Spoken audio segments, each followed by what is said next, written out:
Hey fellas, hope you guys doing great. In today's video we will see, what if Naruto reincarnates as Moon's guardian and met main 6? Huge shout out to 7th Harmony for this story. If you end up liking this video, please consider subscribe and like the video. So let's start the story. Ninpu Daiduka no Jutsu! Naruto faintly heard the lone shout across the battlefield. The voice of said shout belonged to a certain Madara Uchiha, the madman whose insane scheme of peace shattered the lives of many people.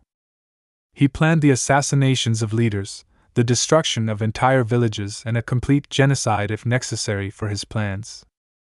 The 5 great elemental nations launched one massive assault on the madman and his last 2 companions. This was, however, easier said than done, as Obito was a full-fledged Uchiha with 1 implanted Rinnegan and the corpses of the 6 dead Jinchuriki as puppets.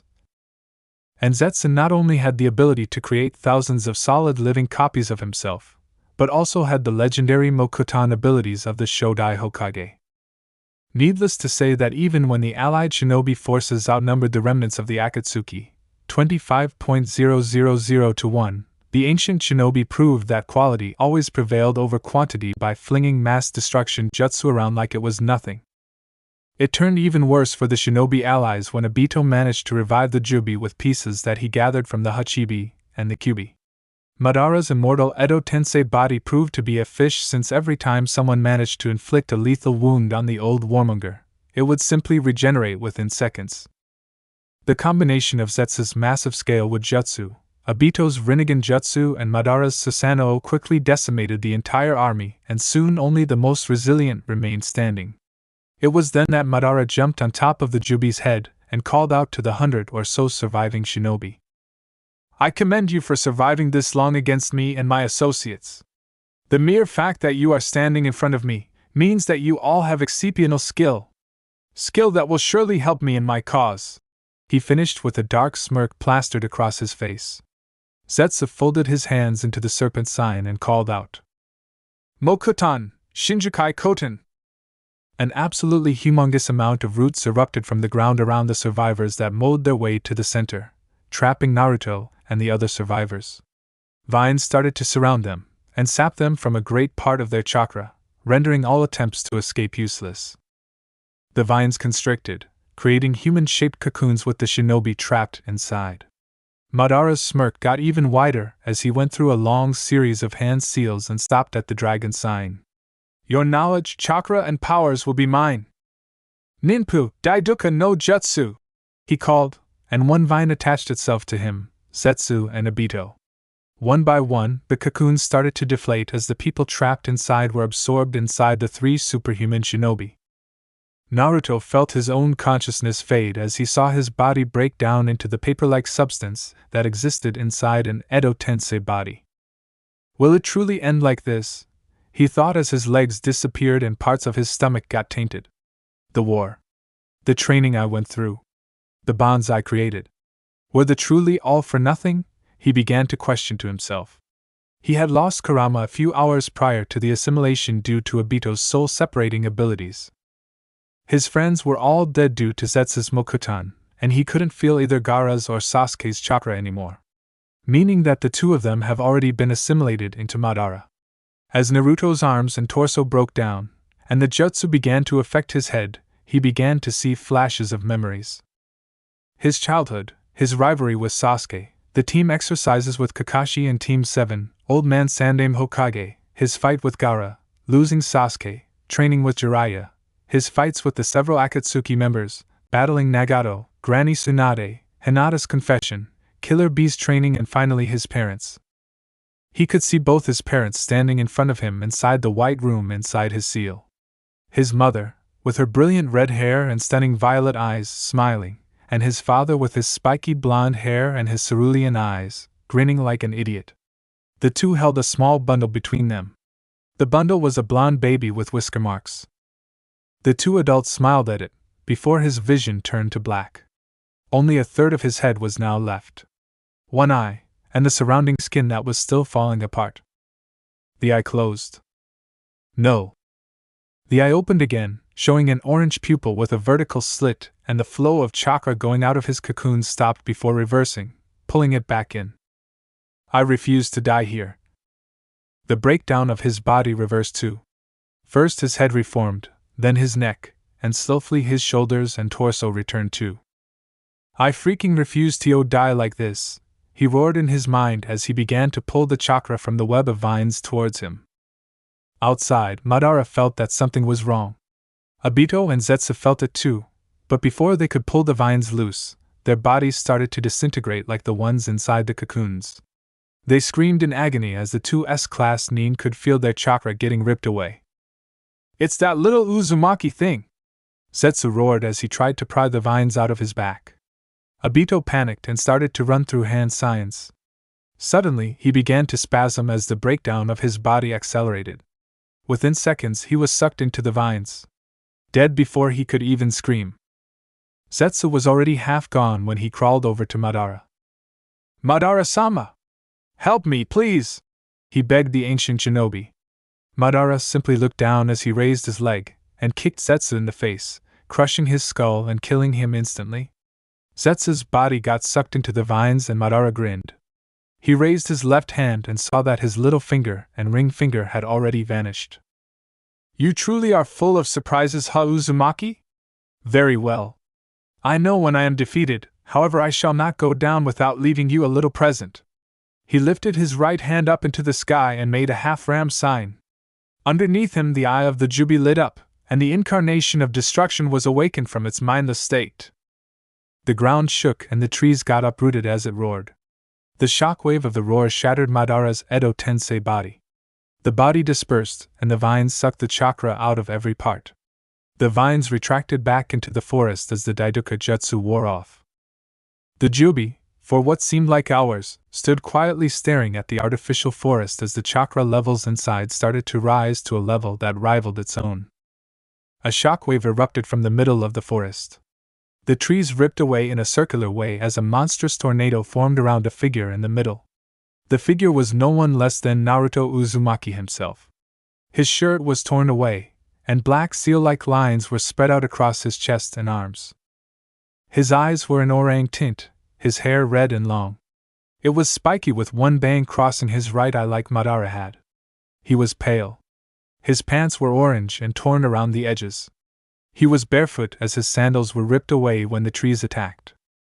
The Jubi roared as it raised its hand and brought it down, aiming to crush the human in front of it. Naruto raised his own hand and waited until the last moment. When the hand was almost touching his, he roared, "Futon, Ripusho!" A wave of violent wind shot out of his palm, and deflected that of the Jubi, throwing the great beast off balance and onto its back. Naruto jumped up before flipping through hand signs. He made a pushing motion as a pure white chakra gathered in front of him, and with a roar of Hakuriki no Jutsu, a white dragon holding a purple orb shot at the beast's face, before exploding in a dome of white light and an extremely high-pitched screeching sound, both blinding and deafening the great demon. "The Rikuta Sennin might have had trouble with you, but he only had the very beginnings of ninjutsu. He had the raw power, but he lacked the refinement we have today," he mumbled as he calmly walked up to the beast. He folded his hands into the serpent seal and called out, "Mokutan, Jukai Koten." Massive roots erupted from the ground before restricting the beast's limbs and tails. Naruto jumped on top of the beast's stomach, before charging a Raisin Shuriken. He jumped up with chakra enhancing his legs, firing him into the air like a missile. At the peak of his jump, he purposely overloaded his Raisin Shuriken. The wind blades grew to frightening lengths and the core grew to the size of a Cho Udama Raisin Gan. He cocked back his arm and with a roar of Futon, Cho Udama Raisin Shuriken, he threw the wind shuriken, not caring that he was still inside the blast radius. In fact, as he threw it, he smiled one of his few genuine smiles. The shuriken made contact with the beast's belly before collapsing into itself. For a single moment, everything stopped. There was no wind, no sound, no movement. Even the Raisin Shuriken seemed so small that it was about to vanish into thin air. Naruto's smile turned into a nasty smirk. "Boom!" he whispered just before all hell broke loose. The Raisin Shuriken expanded into a massive dome of violent gales. Wind blades ripped into both Naruto and the Jubi. Naruto laughed like a madman as the Jubi screamed in agony. The microscopic wind blades cut into its body, shredding its chakra and dispersing it into the air. Naruto's body kept falling apart, however, due to Madara's Edo Tensei body. As soon as it fell apart, it regenerated, keeping Naruto alive. After what seemed like an eternity, the wind subsided and all that was left of the battlefield was one single crater. The Jubi's chakra was now nothing more than a red mist. Naruto crash-landed in the middle of the crater. The lines lining his chest and arms lit up as he slammed both of his palms onto the ground. The lines crawled off of him into the ground, forming an intricate sealing matrix. Gotta hand it to Madara. He was an ass, but goddamn did he know his Fuinjutsu. He concentrated on the red mist that was already slowly reforming back into a solid body. He grabbed the mist with his own chakra as he called out, Idaina Chiki no Kyushu Jairetsu, Fuin! The mist swirled slowly at first, but gradually it picked up speed. Naruto carved a swirl into the center of the sealing matrix, and as soon as he linked the Jubi's chakra to it, the chakra got sucked into the earth like a vacuum. The sealing matrix glowed a bright red as the mist vanished. Then the last of the red mist was sucked in. Naruto slashed the stone containing the swirl in half, effectively destroying the activation key of the seal. The sealing matrix turned blue, before disappearing completely. Naruto sighed as he stood up. As your chakra originated from the earth, your chakra shall return to the earth. Farewell, Shinju. He used a small Doton jutsu to seal up the crater, and began carving the names of his fallen friends into several stones. 2 years later, Naruto sat cross-legged deep inside a cave. In front of him stood a giant scroll with a massive, detailed sealing matrix. In his right hand he held a brush. With quick and precise strokes he added the finishing touches to his seal. He put his brush down and smiled as he observed his handiwork. He inspected every stroke, dot and line on the seal with extreme care. Perfect, he said to himself as he laid the scroll down. He stood up and stretched his back with a yawn. He stepped into the center of the scroll and put his hands in a rat sign while he channeled chakra into the seal through his feet. I guess it's time to say goodbye to this world. It's been fun, but it's time that I actually start living from now on. I just hope that the next world will be a peaceful one. He shrugged as the seal began to light up. Suinpa Umarekawari Fuin. He grinned as his body began to fall apart into Edo Tensei shreds and his soul got sucked into the seal before everything turned black. When he woke up, the first thing he noticed was that he was covered in gray fur. He was covered in red blankets, and small.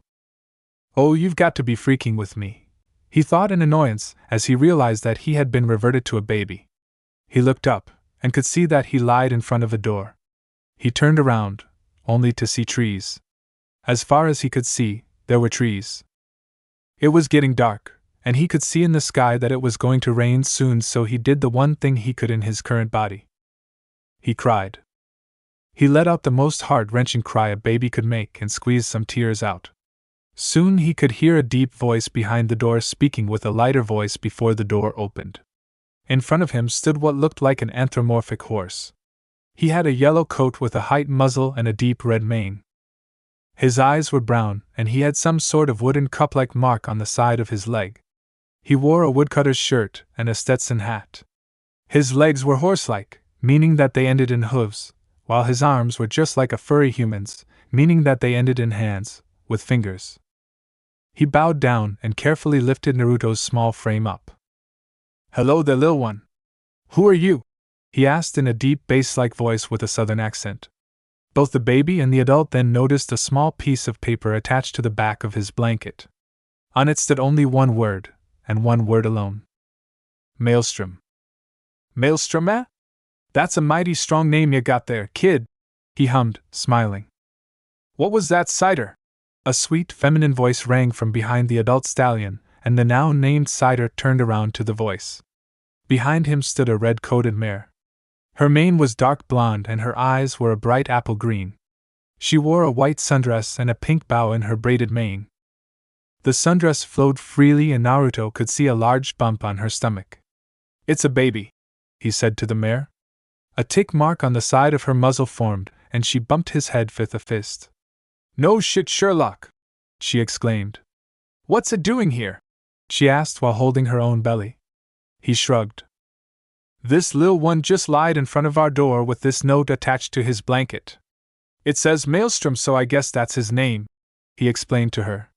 She pulled the blanket aside, revealing his face, and a small horn protruded from his head, revealing that he was an unicorn. Naruto, or as he was now named, Maelstrom, yawned cutely. The foal shut its eyes and snuggled into Cider's arm, making both adults gush a little bit. Peachy, we can't let him out there. We both know just how bad that orphanage is in Canterlot, and we have enough space on the farm anyway. Cider began while his wife stared at him. Hard Cider. Are you suggesting that we should take a foal into our household while I'm 8 months pregnant? She asked him blankly. Cider smiled at her while rubbing her bump with one free hand. Why not? Looking at this little one's age, I guess he's about 7 months old. I think he'll make a mighty fine older brother for our Lil Macintosh. We can get Granny Smith to help us with them, and when he grows up he can help us out in the orchard. Come on, Peachy Pie, if we send Lil Maelstrom to the orphanage, he won't have a childhood at all. He reasoned with his wife. She contemplated his words and had to agree that he had a point. She looked at the sleeping foal in her husband's arm and sighed deeply. Celestia, damn those maternal instincts, she growled in her head. Fine. We'll adopt Lil Maelstrom. But only because he's so damn cute. She relented and Cider suppressed the urge to cheer. The two put Maelstrom in the crib they had bought for Macintosh, and quietly closed the door. If only they knew what this little foal would mean to Equestria in the future. Break. Jutsu name. Ninpu, Daiduka no Jutsu, ninja art, great assimilation technique. Mokuton, Shinjukai Koten, wood release, divine forest emergence. Futon, Ripusho, wind release, gale palm. Hakuriki no Jutsu, extreme white attack. Mokuton, Jukai Koten, wood release, deep forest emergence. Futon, Cho Udama Raisin Shuriken, wind release, massive big ball spiraling shuriken. Idaina Chikyu no Kyushi Jiretsu Fuin, great earth absorption seal. Suinpa Umarekawari Fuin, dimension reincarnation seal. Continue. Make number 1, friendship is making childish schemes. Both Maelstrom and Big Macintosh were now 3 years old and both young parents couldn't be happier. Maelstrom and Macintosh both turned out to be relatively quiet children. They got along just fine and shared almost everything, and both of them, especially Maelstrom, turned out to be quite intelligent toddlers. A little too intelligent sometimes. Hard Cider sometimes had a hard time to keep his eye on both foals, as they often seemed to work together to get what they wanted. Sometimes Macintosh would try to make a conversation with his father, which is quite hard since he mostly spoke in one-word sentences, while Maelstrom would sneak into the kitchen and grab a couple of apple fritters. Or Maelstrom would perform a small magic trick, usually just making things fly randomly or conjuring sparks from his horn, while Macintosh would run outside to go adventuring in the orchard, only to be dragged back by a very amused Granny Smith. Mommy? Daddy? Maelstrom ran up to his father with an innocent smile on his face. Cider and Peachy both stopped bucking the trees and turned to see their eldest child. Yes, sweetie? Peachy asked with a pleasant smile on her muzzle while Cider wiped the sweat off his brows. Why do you kick those trees? He asked innocently. To get to the apples, dear, Peachy answered. Why? He asked again. To gather and sell them, Cider answered for his wife. Why? To gather money. Why? So we can buy you food and clothes, sweetie. Why? So y'all can stay healthy. Cider grunted curtly, getting more than a little bit irritated by now. Why? So you can both grow up big and really strong. Why? By now Granny Smith was silently snickering in the background while Hard Cider was desperately trying not to eat his own hat out of frustration. Let it be known that Hard Cider was never a patient pony. Peachy tried to keep smiling as she kept answering his questions. So that you can wait a minute, Dash. She narrowed her eyes in realization. Big Macintosh, if I catch you nicking apple fritters again, your ass is grass. She suddenly roared as she turned towards the farmhouse. Her roar also drew Cider's attention as he, too, turned his head to the farm. Big mistake on their part, because as soon as they turned around, little Maelstrom started sprinting towards the barn like the Timberwolfies were hot on his hooves with Macintosh right behind him. Maelstrom! Both parents roared at their son's retreating forms while Granny Smith was by now rolling on the floor in laughter. Tactical retreat! Eye up! Oh, make end! A loud knocking could be heard from Maelstrom's front door. The anthropomorphic pony in question groaned and checked his alarm clock. It's 5 in the freaking mornin'. Someone had better be dead or someone's gonna be dead soon, he grumbled as he pulled on some pants. In the 24 years that he had been living in Equestria, he has been adjusting pretty well to the quiet, peaceful life with the Apple family. As children, both he and Big Mac often helped hard cider in the fields, causing both of them to become prime examples of healthy muscular stallions without looking like weight lifters like bulk biceps. He decided to let his hair grow out a bit, and just let it hang, much to the never-ending irritation of his sister's fashionista friend Rarity. He opened the door with a deep scowl on his face, his horn glowing red and his guitar in his hands poised to smash the knocking pony's face in. In front of him stood a pink-coated, poofy raspberry-maned mare with big blue eyes and a huge smile on her face. She wore a white t-shirt with 3 balloons printed on the front, with a pair of jean shorts. The one knocking was no one else but Pinkie Pie. He sent her a glare with a twitching eye but lowered his guitar anyway. He knew from personal experience that if Pinkie wanted to get in, she would get in one way or another. Trying to brush Pinkie off would just end up in a major headache. "Oh, it's you, Pinkie. Come on in," Maelstrom told the younger mare, who smiled brightly. Maelstrom put the party pony on his couch, before handing her a cup of iced tea. He sat down on one of the chairs around his dining table and stuffed some tobacco into a long, thin pipe. He lit it, before calmly taking a drag as the smell of burning tobacco filled the room. "Why are you knocking on my front door on this ungodly hour?" he asked the mare after exhaling some smoke. Pinkie took a sip and grinned brightly. "Mayor told me that you have to give the representative from Cantolat a tour of the village tomorrow for the summer sun celebration. Isn't that neat? Isn't it? Huh! Huh!" she rattled on while Maelstrom pinched the bridge of his nose. "And pray tell, why didn't you tell me that yesterday?" he ground out in irritation. Honestly, he adored Pinkie Pie, but sometimes the hyperactive mare gave him the violent urge to shove a whole bottle of Ritalin down her throat. Pinkie giggled lightheartedly before shrugging. "I forgot." Maelstrom sighed in exasperation as he hung his head. "What time?" he asked lamely while Pinkie scratched her muzzle. "Noon. At the plaza in front of the library. That's what the mayor said," she said excitedly before putting the cup down and bouncing towards the front door. "I gotta go. I also forgot to tell Rarity that she was in charge of decorations tomorrow, so I've got to go tell her now."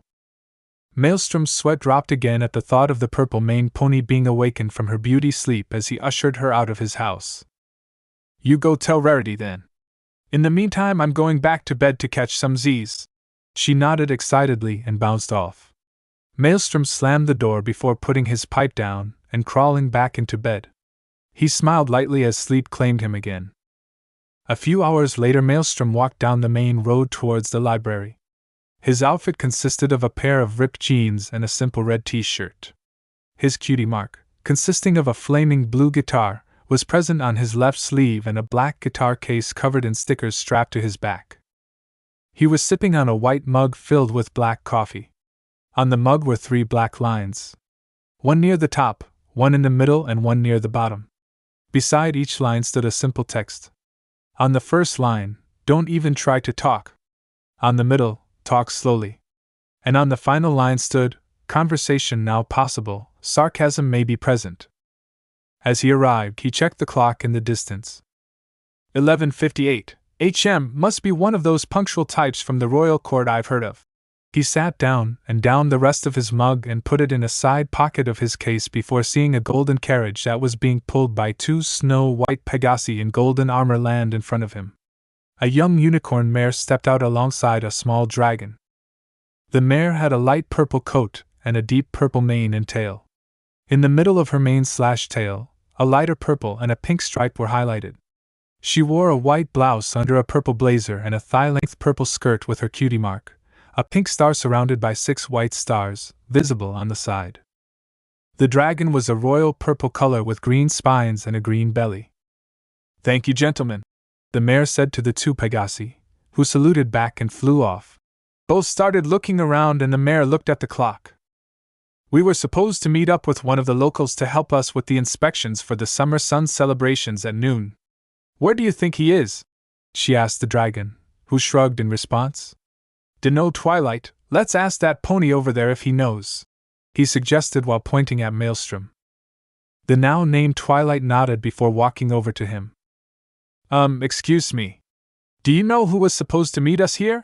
She smiled at him as he stood up and stuck out his hand, which she accepted. "The name's Maelstrom. I'll be your guide today here in Ponyville, miss." He grinned. "My name is Twilight Sparkle and the dragon over there is my assistant Spike. I am Princess Celestia's student, and I was appointed to inspect the preparations for the summer sun celebrations," she responded with no little pride. Maelstrom lifted the guitar case on his back with a huff and motioned for the 2 to follow him. "First we'll go and see how the food is coming along, all right?" He smiled as he started to move down the main road. "So, Mr. Maelstrom, what is it that you do here in Ponyville? Your name rings a bell, but I can't recall where I heard it before," Spike asked while walking along the 2 unicorns. Maelstrom chuckled a little bit before tapping with his knuckle on the case on his back. "First off, Spike, you can call me Maelstrom or Mael. Being called Mr. Maelstrom makes me feel old. Second off, I'm a musician. I play the guitar and perform the vocals in a band that me and 3 friends formed a while back. That's only a night job though. During the day I'm either at work managing the Ketone Music Shop, or I work at Sweet Apple Acres with my siblings. Now about you hearing my name before, that's quite possible. I've done a few gigs here and there in Canterlot and Manhattan, so perhaps that's why." The 3 talked for a bit when they suddenly crossed paths with Pinkie, who was bouncing around like always.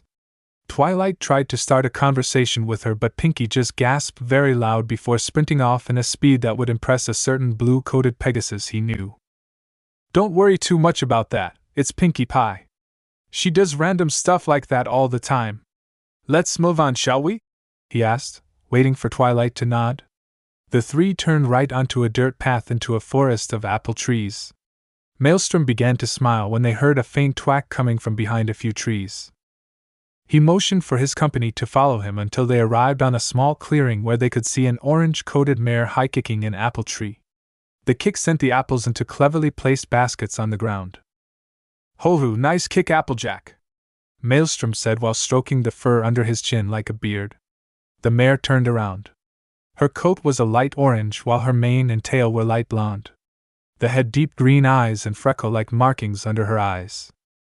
She wore a checkered blouse and a pair of simple jeans with Hard Cider's old Stetson hat on top of her head. Her grin got bigger as she fist-bumped Maelstrom. "Howdy there, Mael, how've you been?" she asked him as she picked an apple from the basket and tossed it over to him.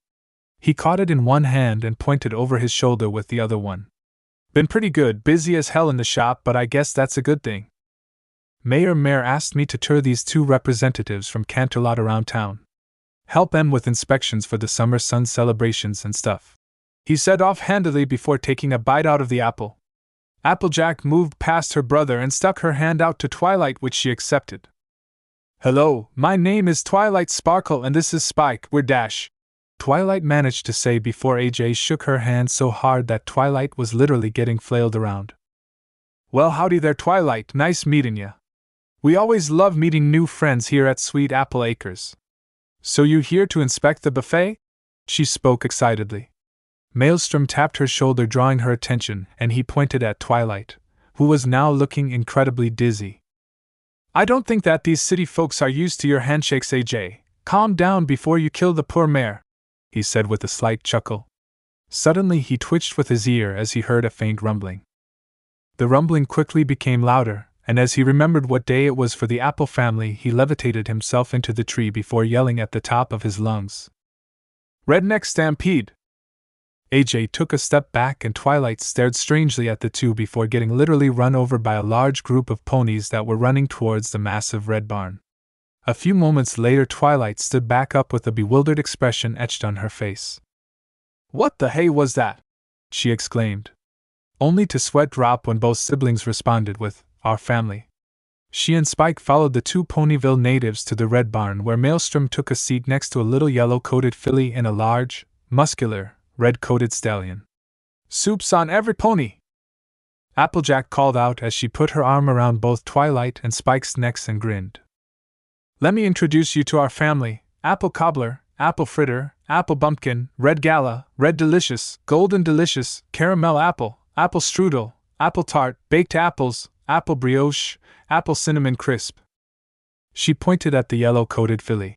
"My little sister, Apple Bloom." She pointed at the red-coated stallion. "My other brother, Big Macintosh."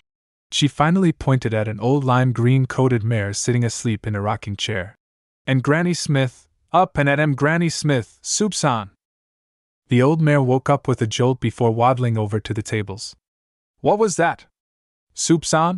she mumbled to Applejack, who nodded. Applejack quickly set the table with massive amounts of apple-related food, making Spike drool and Twilight grin. "Well, it seems that the food is in order, so come on, Maelstrom, we have a lot to do," she stated before looking down to see the filly in a cute blue sundress and a pink bow in her red mane making huge puppy eyes at her. "Aren't you gonna eat anything with us?" she asked innocently.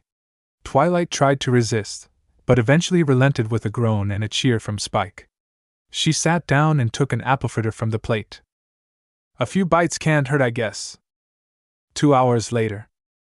"Too much apple pies," Twilight groaned while walking down the dirt path with Spike and Maelstrom. "Blasphemy!" Maelstrom suddenly yelled. "One does not simply eat too much of Granny Smith's apple pies. There's no such thing."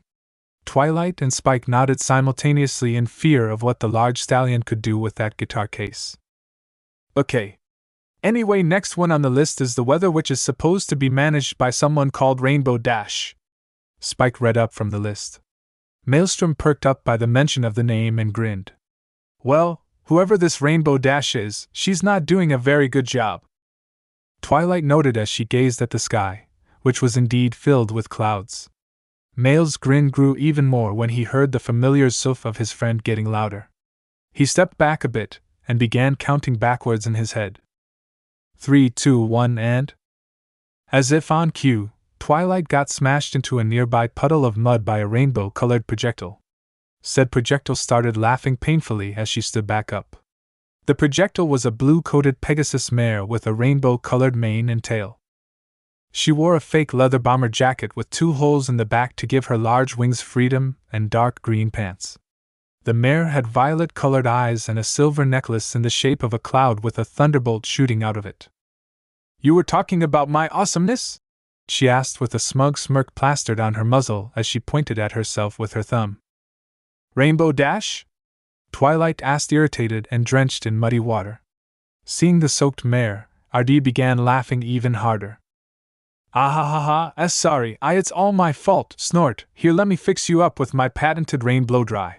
Before Twilight could respond, Rainbow already took off and started to rapidly spin around Twilight, creating a rainbow-colored tornado. When she stopped spinning, she took a peek at the purple unicorn and fell into another fit of wild giggles. Twilight's mane was now dry, and poofy enough to remind Maelstrom of a certain pink party pony. Twilight's eye twitched violently before coughing in her hand. "Good day, Miss Dash. My name is Twilight Sparkle, and this is my assistant Spike. We are here to inspect the preparations for the Summer Sun celebration. You were supposed to keep the air clear for tomorrow, if I'm correct?" Twilight stated with a criticizing eye at the cloud-ridden sky above Ponyville. Ardee noticed and laughed nervously. "Yeah, well, I was practicing my routines to impress the Wonderbolts. I'll get to that after I'm finished." Twilight's face turned into a smirk as she poked the Pegasus in her right shoulder. "Ha!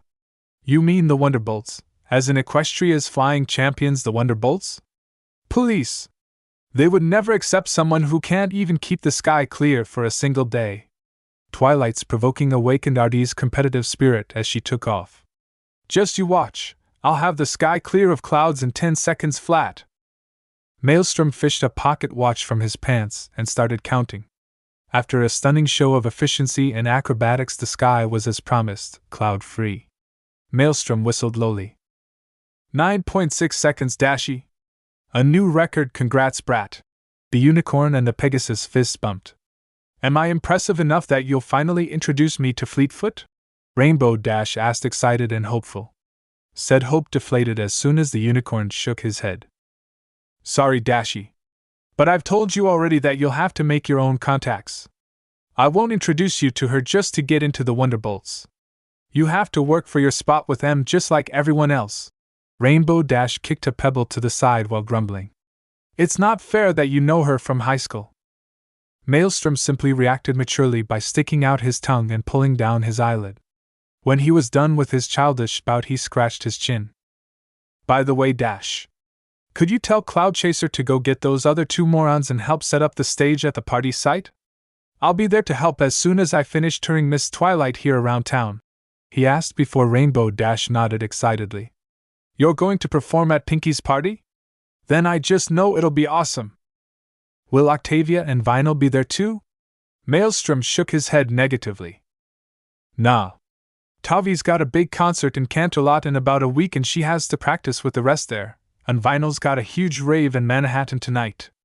Knowing her, she'll probably get drunk off her tits again, so the soonest she'll be back is in about 2 days. Anyway, I gotta go. Spike is starting to get bored, I think. He motioned to the purple dragon, who was drawing circles in the dirt with a stick.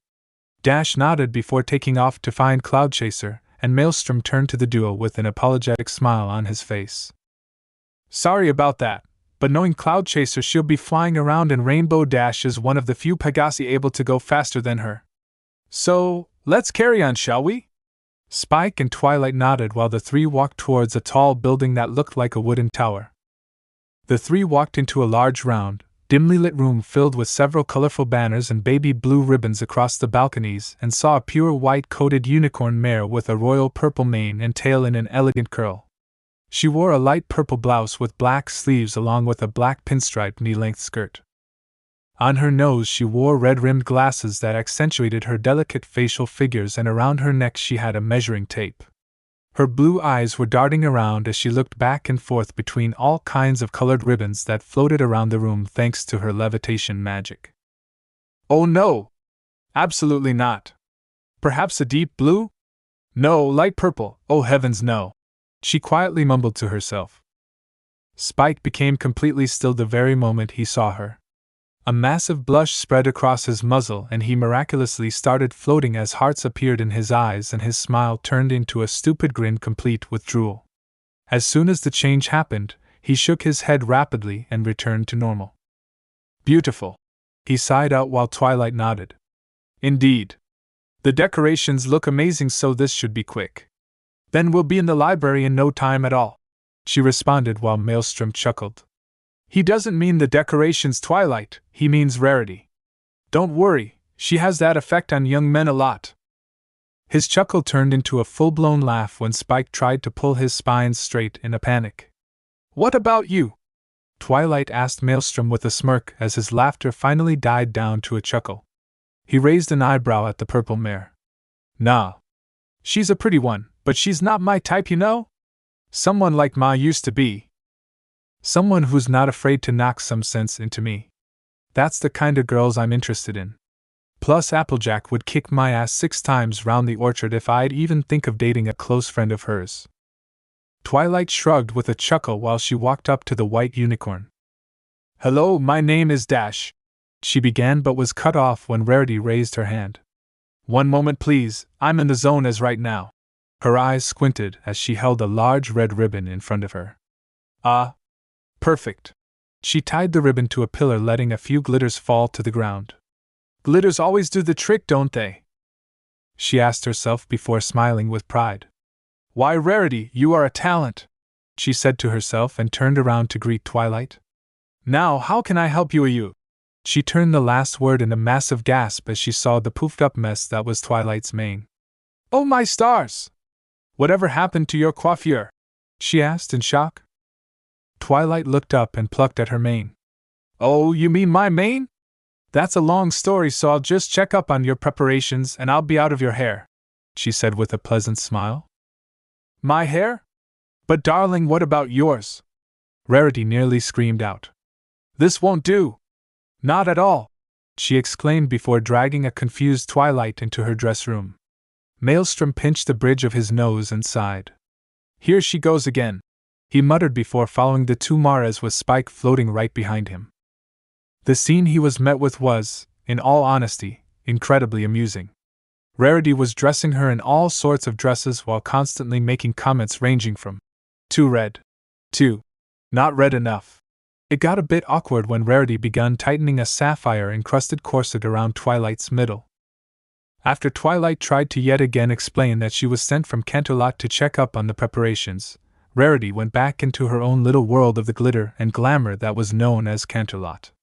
Maelstrom quickly ushered the purple mare and the love-struck dragon out of the building while Rarity was still distracted. After closing the door, he wiped his brow. Phew. Well, Rarity's gonna be busy fantasizing about Canterlot for a short while now. By the time she realizes we're gone, we'll be at our next destination. Next stop, music. Twilight looked oddly at Maelstrom, who answered her unasked question. It ain't me. I'm not the type you want playing on a royal visit. I'm the kind of guy that plays the guitar while drinking from a bottle of scotch and smoking from a pipe. The one in charge for the music tomorrow lives on the edge of the Everfree forest. Little piece of advice though, don't make loud noises. The poor mare gets startled extremely easily. But are we going to see your shop anyway? Spike asked excitedly, before Twilight sternly shook her head. Sorry, Spike, but we have a few things to do after checking up on the preparations. Remember? Spike visibly deflated at that, but nodded regardless. Yeah, okay, maybe some other time then. The three walked into a nearly perfect garden, filled with beautiful flowers and lovely little critters running around. Twilight's ears perked up at the sound of a choir of bird whistles. They rounded the corner of a large tree cottage, revealing a tree filled with all sorts of birds, from blue jays to hummingbirds. In front of the tree stood a kind-looking Pegasus mare with a yellow coat and soft pink mane and tail. She wore a green sundress with 2 holes in the back to let her wings out. Her attention was focused on a small bird standing in front of her. Excuse me, Mr. Bird. She began with a melodic soft tone, getting the attention of every bird in the tree. Could you please, raise your tone a little bit? Just a little bit, if you don't mind, she said meekly as the bird nodded and flew back to its position in the tree. Maelstrom put a finger to his lips as he silently approached the yellow-coated mare.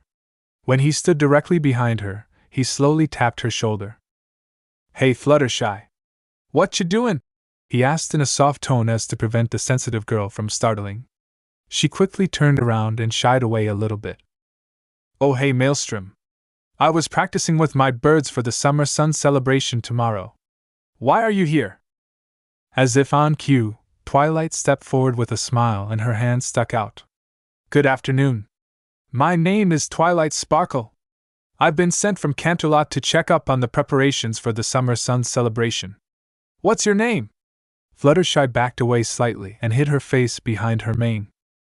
My name is Fluttershy, she quietly mumbled. Maelstrom inwardly groaned and Twilight's smile faltered a little bit. Excuse me? My name, it's Fluttershy, she now squeaked out. Twilight stepped back a little bit and frowned. Well, it seems like everything is going well here, so I guess we'll be going then. Come on, Spike, she said to the baby dragon, who just nodded and walked alongside Twilight. Upon seeing the small reptilian, Fluttershy gasped deeply and barreled past Maelstrom and Twilight, coming to a stop in front of Spike. A baby dragon! She shouted enthusiastically, making the birds flee in terror. Aw, he's so cute! What's his name? The normally quiet mare asked excitedly. I'm Spike, the dragon answered, making Fluttershy squeal in delight. Hello, Spike. My name is Fluttershy. Oh wow, a talking dragon. What do dragons talk about? She asked him. All kinds of stuff. What do you want to know? Spike responded excitedly. Absolutely everything, Fluttershy said as Twilight groaned deeply and Maelstrom chuckled uncomfortably. After a 30-minute walk back to the library, Spike was finished with a small summary of his entire life while Fluttershy soaked the information up with a million-watt smile on her face. Twilight quickly said goodbye to Maelstrom and Fluttershy before slamming the door shut. The library was pitch black, but that didn't bother Twilight in the least. Phew! Finally we're Aloe Dash! Surprise! The lights flicked on, revealing Pinkie Pie and the entire town's population smiling brightly at her. After recovering from her miniature heart attack, she glared at the pink mare who just kept smiling. Hi! My name is Pinkie Pie and I threw this party just for you. So were you surprised? Were you? Ha! Ha! Ha! She rattled excitedly. Very surprised. Libraries are supposed to be quiet. Twilight deadpanned, but Pinkie didn't notice. What do you mean? This is a party, and what kind of welcoming party would this be if it was quiet? I mean, duh! Boring! Twilight just walked away with Pinkie right behind her. You see, I saw you with Maelstrom when you first got here, remember? I mean, you were all like hello, and I was like gasp, remember? You see, I never saw you before, and if I never saw you before that means I don't know you and I know everybody, and I mean everybody in Ponyville. So that means you are new in town, and if you're new in town that means you don't have any friends, and I thought that was so sad that I threw you a huge welcoming party, and now you have lots of friends. She finished while hugging Fluttershy, Rarity, Rainbow Dash, Applejack and Maelstrom together. During Pinkie's entire speech, Twilight had managed to keep her poker face on, pour herself something to drink and emptying half of her cup, before turning red and spitting fire while running towards her new bedroom. Maelstrom picked the bottle of Twilight's drink up and checked the label. Pepper Heat's Red Hot Pepper Sauce. Pinkie, what have I told you about leaving your drinks out in the open? He deadpanned while tossing her the bottle. She shrugged while taking a sip. Maelstrom! A deep voice called. Mael turned around and saw three figures stand beside a small stage they had set up. The owner of the voice was a large dark red earth pony colt with a bright orange mane. He wore a black shirt and a pair of jeans with the print of a bass with a music note next to it. Next to him stood a grayish-purple Pegasus mare with a spiky white and light blue mane waving at him. She wore a white tank top and shorts. In her hand she held a pair of drumsticks. The last one of the group was a mint-green Pegasus colt with snow-white hair. He wore a blue jacket and black pants with a snowflake on the side of the legs. Baystone! Cloud Chaser! Minty! Good to see you guys set up already. He addressed the three with a big smile. When are we up? He asked Cloud Chaser, who pointed at the clock. Right now, doofus. That's why Baystone called you over. Maelstrom nodded and handed the guitar case on his back to Minty, who unpacked the guitar. It was a gray 5-snared Gibson Les Paul with white and black tornadoes spray painted on the back. Baystone plugged his black bass guitar into an amp. Cloud Chaser sat down behind the drums and Maelstrom stood in the front with a mic in his hand. The four mentally counted down from 5. Suddenly Maelstrom and Minty started at the same time. Songs plays. The small band was met with cheers as they finished their song. Rainbow Dash was flying in circles above the rest of the partygoers while hooing the entire time, while Spike was now running around with a lampshade over his head. Maelstrom grinned as Minty started the next song up. The next morning, the entirety of Ponyville was gathered inside the decorated town hall. Maelstrom sat at the front with Apple Bloom sitting on his shoulders, Applejack on his left, and Rarity on his right. Mayor Mare gave a short speech about their guest, and she motioned for Rarity to open up the curtains.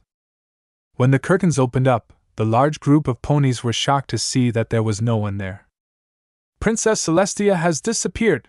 A pony yelled.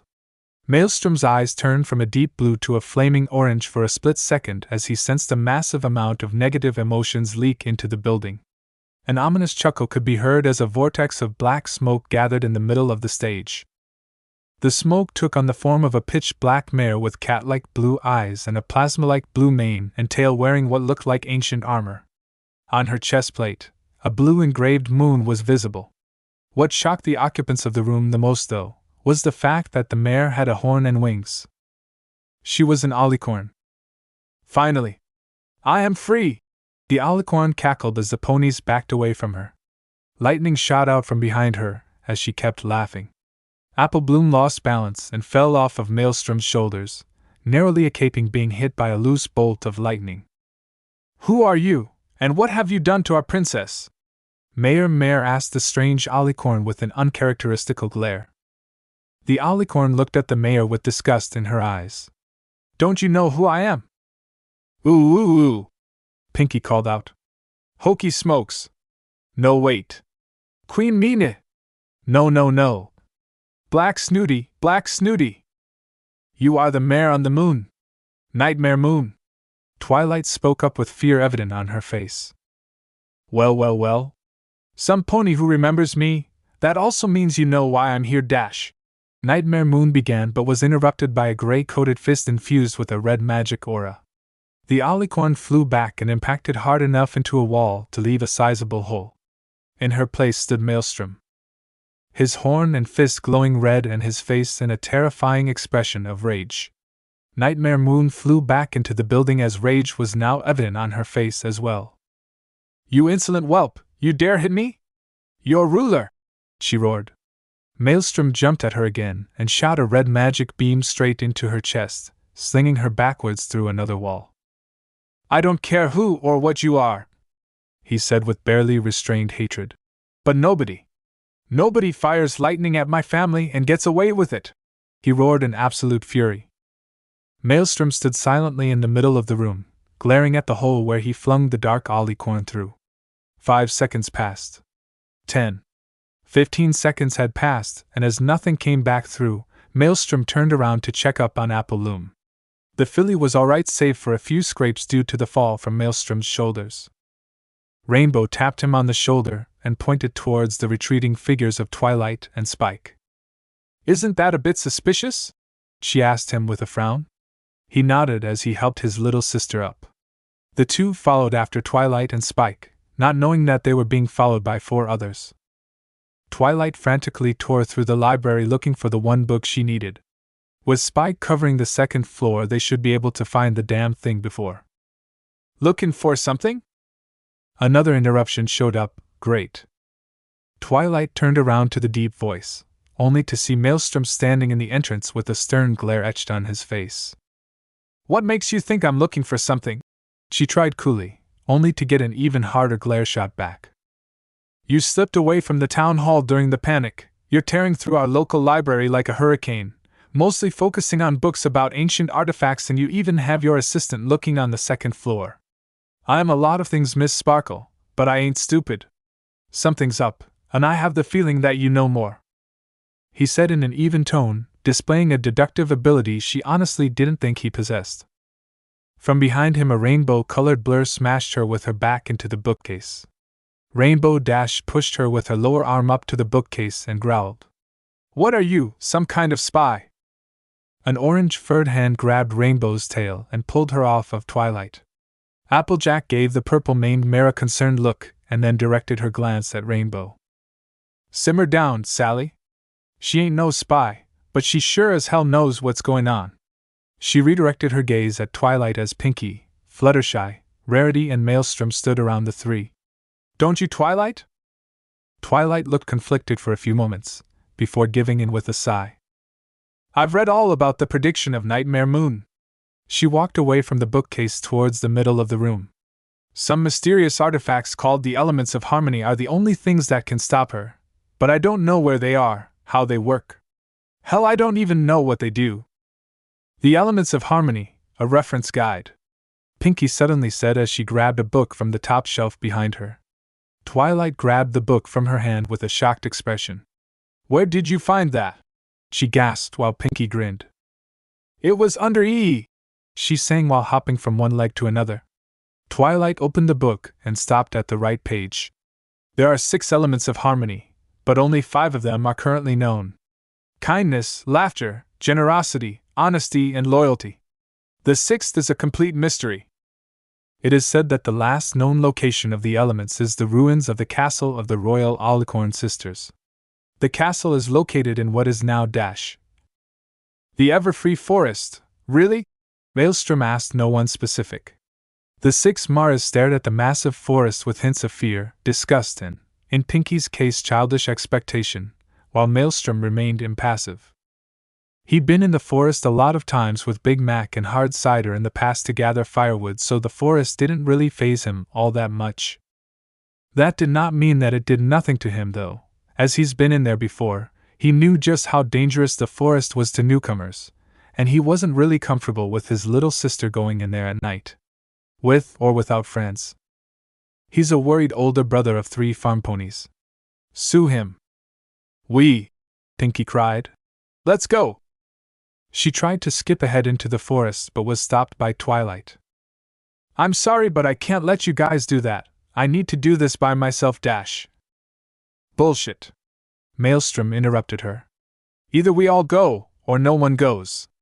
I know the Everfree forest well enough to know my way in there, and we have a better chance when we go with the group. After a few moments of staring each other down, Twilight gave in with a sigh. Fine, but let's go. The sooner we find the elements, the bigger our chances are at defeating Nightmare Moon. Agreed, called Maelstrom, and the rest nodded. A few minutes later, as the group passed a small ledge, a wisp of blue smoke snaked its way into the cracks underneath the edge. Maelstrom's eyes flashed orange again as he felt another wave of negative energy. Before he could figure out where it came from, though, the part of the mountain they were standing on began collapsing with a loud rumble. Rock slide! Roared RD as she and Fluttershy took flight. Rarity used her magic to skid down the side of the mountain, preventing her from falling. Fluttershy caught Pinky in mid-fall, and Maelstrom used his magic to teleport himself to the safe ground. Twilight, however, was caught completely off guard by the rapid turn of events, and nearly dropped off of the edge to her death, if not for Applejack's intervention. Maelstrom watched as his sister jumped forward, grabbing Twilight's hands as the purple mare started falling. AJ tried pulling back but couldn't find a grip as she herself started sliding towards the edge as well. Seeing no other option, AJ told Twilight the one thing no one expected from her. Twilight, let go. Twilight looked at Applejack in horror while the orange-furred mare stared back in confidence. Let go! Are you insane? I'll fall to my death from here, she roared, but Applejack smiled a little bit. No, you won't. I promise you that you will be fine, you've got my honest word. She didn't know exactly why, but hearing that from the hat-wearing mare actually calmed Twilight down a bit. She nodded, and with her legs she pushed herself off of the mountainside. The two let each other's hands go, and Twilight started falling. Twilight squeezed her eyes shut as gravity took a hold of her, but strangely the falling sensation never came. When she opened her eyes again, she noticed a red aura surrounding her. Maelstrom stood at the bottom of the cliff with his hands lifted and his horn glowing. After setting Twilight down, who promptly started kissing the ground, he saw Applejack jumping from rock to rock until she too stood at the bottom. Everyone all right down there? Rainbow Dash called from above. Pinky raised a thumb and the group moved on. The further the group moved into the forest, the more oppressive the negative energy became. Maelstrom's senses were screaming to get the hell out and prepare for a disaster, but he shook those feelings off in favor of keeping an eye on his surroundings. Rainbow was flying around, chattering excitedly about the heroic rescue she did back with the rock slide, much to Twilight's ire, until a loud thump interrupted them. In the middle of the road between two cliff sides stood a hybrid between a lion, a scorpion, and a bat, and Maelstrom could sense that it was not happy. A manticore! Twilight gasped as the hybrid lifted itself off of its front paws with an angry snarl. Maelstrom grimaced, knowing that manticores were by nature very docile animals. It pounced at Rarity and swiped its claw, intent of batting the white mare's head clean off, but missed as Rarity jumped to the side in a panic. She quickly gathered her wits, however, and delivered a swift punch to the side of its face. Ha! Take that, you ruffian! She shouted triumphantly, which seemed to only aggravate the oversized cat even more. It opened its mouth in a massive roar that scared the wits out of the poor mare, and she rapidly ran back to the others. Wait. Fluttershy started, but due to the commotion no one heard her. The manticore chased Rarity around until Applejack jumped into its neck. She grabbed its mane in one hand and the poisonous tail in the other, as she rode its back like a rodeo bull. Eventually the manticore threw her off its back with a loud snarl, and Rainbow took it as her cue to intervene. Yet again, no one heard Fluttershy silently pleading them to wait. Maelstrom used his magic to manipulate the sand underneath the manticore and anchored its feet to the ground, preventing it from jumping away while Rainbow spun around it with great speed. The Manticore then proceeded to slap Rainbow out of the air with its tail. Maelstrom caught her, but was forced to release the sand trap, therefore freeing the hybrid. It scraped its front claw at the ground while the main 6 sands Fluttershy mirrored its movements. Oh, for fuck's sake! Wait! Just as the 6 were about to charge at the same time, Fluttershy jumped in between them with a serious expression. Did Fluttershy just swear? Maelstrom asked no one in particular. The rest just nodded, just as dumbfounded as the rest. Fluttershy turned around and slowly walked over to the angry animal. It raised a claw. Everyone looked away, not wanting to see such a gruesome scene. SSSSHHH. Fluttershy hushed at the Manticore. It's okay, she gently explained. She stroked the fur on its paw and lifted it up. On the bottom, in the sole of its front paw, stuck a thorn. Now it made sense as of why it acted so violently. The pain was driving it to madness. Oh, you poor little baby! Fluttershy gently cooed with Rainbow Dash exclaiming little in the background. Now this might hurt just a second, she said before grabbing the thorn between thumb and index finger and pulling it out. The Manticore roared again, but instead of attacking the gentle mare, it gave her a large lick across her muzzle with a loud purr. Fluttershy giggled softly while cooing at it some more. The mare never failed to impress Maelstrom with her close connection with animals. How did you know about the thorn? Twilight asked Fluttershy, while the latter tried to comb a cowlick down. I didn't, she explained. Sometimes we all just need a little kindness.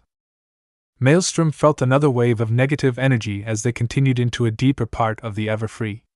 Rarity and Applejack were quietly arguing about Rarity's hatred for mud, and thus no one noticed the blue wisp that caused the rockslide enter an old tree. Suddenly the trees around them started lighting up. The lines in the bark, combined with sharp branches and holes, made it look like they were being stared at from all sides. Everyone, including Maelstrom, panicked and tried to find a way out. He may have been reincarnated, but Maelstrom still had the unreasonable fear for ghosts Naruto always harbored. Combined with the fact that he was already high-strung about the massive doses of negative energy constantly shot at him, and he just snapped. Everyone stopped, however, when they heard giggling. Pinkie was just standing in front of one of the faces, laughing her pants off while pulling silly faces at it. Pinkie! Twilight called out. What are you doing? Run! Pinkie laughed even harder at that. Oh guys! Don't you see? When I was a little filly and the sun was going down. Twilight deadpanned. Tell me she's not. The darkness and the shadows, they would always make me frown. Both Rarity and Mael sighed. She is. I'd hide under my pillow. From what I thought I saw. But Granny Pie said that wasn't the way to deal with fears at all. She said, Pinkie, you gotta stand up tall. Learn to face your fears. You'll see that they can't hurt you. Just laugh to make them disappear. Ha! Ha! Ha! So, giggle at the ghostly. Guffaw at the grossly. Crack up at the creepy. Whoop it up with the weepy. Chortle at the kooky. Snortle at the spooky. And tell that big dumb scary face to take a hike and leave you alone, and if he thinks he can scare you, then he's got another thing coming, and the very idea of such a thing just makes you wanna ha ha ha ha heh. Lay. By the time that Pinkie was done singing, everyone else was laughing along. Mael chuckled and was thankful to the pink party mare that he had regained his composure. The group found a gap between the trees and managed to squeeze through. Maelstrom looked around, his eyes lighting up as he realized just where they were. He knew that somewhere around here should be a calm river. He was brought out of his pondering by a wild splashing sound. The rest of the group gasped as they stopped by the edge of the river. Calm, however, was everything this river was not. The calm river Maelstrom knew was there, was replaced by wild waves. The bridge crossing the river was in shambles, and violent current prevented any chance on swimming to the other side. Crap, thought Maelstrom. Of course it just had to get violent today. And I'm guessing that the bridge is just the universe talking a shit on us. A small wisp of dark smoke hastily floated away, but was noticed by Maelstrom this time. Thought so. Not the universe, but an alicorn talking a shit on us. He deadpanned to himself. Buh-huh! Came a ghastly wail a little upstream. Maelstrom motioned for the rest to follow him as he carefully walked towards the sound. RD and Fluttershy quietly took off from the ground and both Applejack and Pinkie moved closely behind him, Twilight and Rarity. The more they moved upstream, the louder the crying got. They entered a small clearing and stopped before a strange sight. A massive serpent. Literally the biggest sea serpent Maelstrom had ever seen was bawling his eyes out, trashing wildly with his massive tail and whipping up the waves blocking their path. He was a massive purple scaled being with long orange hair and a handlebar mustache on one side of his face. The other side looked like it had been ripped off violently. Ugh! What a world! What a world! He cried out in anguish. A bit melodramatic, but somehow Maelstrom figured it fit him just perfectly. Excuse me, sir? Twilight began carefully. Why are you crying? Well, I don't know. The serpent began with a bit of sass. I was just sitting here, minding my own business, when this tacky little cloud of smoke just whizzed past me and tore half of my glorious mustache clean off my face. He threw his head and his neck dramatically. Now I just look awful. He fell backwards, creating another massive wave which missed everyone but Mael. Really? Really? Ugh! Gimme a break! Dash groaned before Applejack pinched her muzzle. That's what all the fuzz is about. Rarity immediately jumped in between the two. Why, of course! She exclaimed. The serpent was now leaning on the shore with a pout. Look at those gorgeous luminescent scales! The serpent perked up. I know, right? Or that expertly coiffed hair! Oh, I know! I know! Not to mention that magnificent manicure! Amen to that, sister! All ruined by that torn-up mustache! The serpent fell back into the water with a dramatic wail. I know! I'm hideous! An abomination! Rarity glared and grabbed the edge of one of the serpent's massive purple scales before ripping it off. Oh! What did you do that for?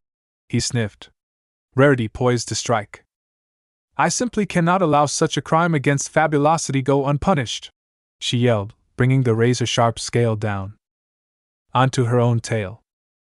In a fluid cut, Rarity cut off her own beautiful curled tail, leaving only a small patch of hair sticking out of the hole in her skirt. Her horn glowed in an ethereal purple and floated the severed tail up to the serpent's face. With a flash, the tail fused with the severed hairs on the serpent's face, completing the torn-up mustache. Oh my! The serpent gasped. Why would you do that? Rarity merely smiled, though Maelstrom could see that it was a bit forced. As I've said before, I simply cannot let such a crime against fabulosity go unpunished. This finishes your fabulous appearance, and short tails are in this season anyway. The serpent calmed down a bit, causing the wild waves to subside as well, and stretched his back from one shore to the other. Hop on! This is the least I can do for such a magnificent gift. The group carefully hopped onto the serpent's back and swiftly ran over to the other side. If you ever need any help regarding serpents, tell them you're friends with Archduke Stefan, he called after them as they disappeared further into the woods. It was only 30 minutes later that they finally arrived at the supposed burial grounds of the elements of harmony. A humongous ruin of a seemingly ancient castle was vaguely visible in the background, only illuminated by the soft moonlight. Before they could appreciate the sight, however, came a thick mist rolling in the area. A mist thick enough to barely see where you were going. A sudden yelp could be heard as Twilight, again, almost fell down a cliff. What is up with you and cliffs? Rainbow asked her with a smirk, at which Twilight only responded with an indignant huff. Don't worry, Artie called out. I'll fly over to see if there's a bridge or something. Maelstrom was barely capable of seeing what was going on the other side, but he frowned when he saw three strangely dressed Pegasi approach RD as she was pulling the old bridge up. They talked with her, and thankfully she seemed to disagree with something they said. She shooed the three away and proceeded to tie the bridge up to a wooden pole. The rest carefully crossed the bridge, each of them thanking Faust a bit when they stood on solid ground. What was that just now? Maelstrom asked the rainbow maned mare, who just shrugged and put her hands in her pockets. Just some clowns calling themselves the Shadowbolts. They tried to persuade me into becoming their leader by abandoning you guys, but there's no way in hell that I'll leave my friends just for a bit of fame. She grinned toothily and Maelstrom chuckled a bit along with her, genuinely happy that his best friend chose them over fame. They entered the castle, carefully watching their steps and constantly watching each other's backs until a small problem reared its head. A forked hallway. One went left, while the other went right. Maelstrom silently cursed as he activated his negative emotion sensing ability and felt a massive wave of rage, desperation, and envy shoot out of the right hallway. The left one, however, emitted peace. No negativity at all. He sighed quietly as he knew what to do. Well, it seems we need to split up here. That way we cover a lot more ground within a lot less time. Twilight seemed to agree with his statement and attempted to take charge. Indeed. We need to split up in 2 teams. Pinky, Fluttershy, and me go down the right hallway, while Applejack, Rarity, Rainbow, and Maelstrom go down the left. No. This was the simple reply of Maelstrom. While he could see the logic of moving into 2 smaller teams, he was afraid that only 3 of them would not be enough to fight the likes of Nightmare Moon. He felt it for a split second when he made contact with her during their first skirmish. His beam had hardly any effect on the mare. She merely played along with him in order to lull him into a false sense of victory. He would need every ounce of fighting power to stop the dark mare from reaching the others, and with the others in the way, it was just not possible. Sorry? Twilight responded incredulously.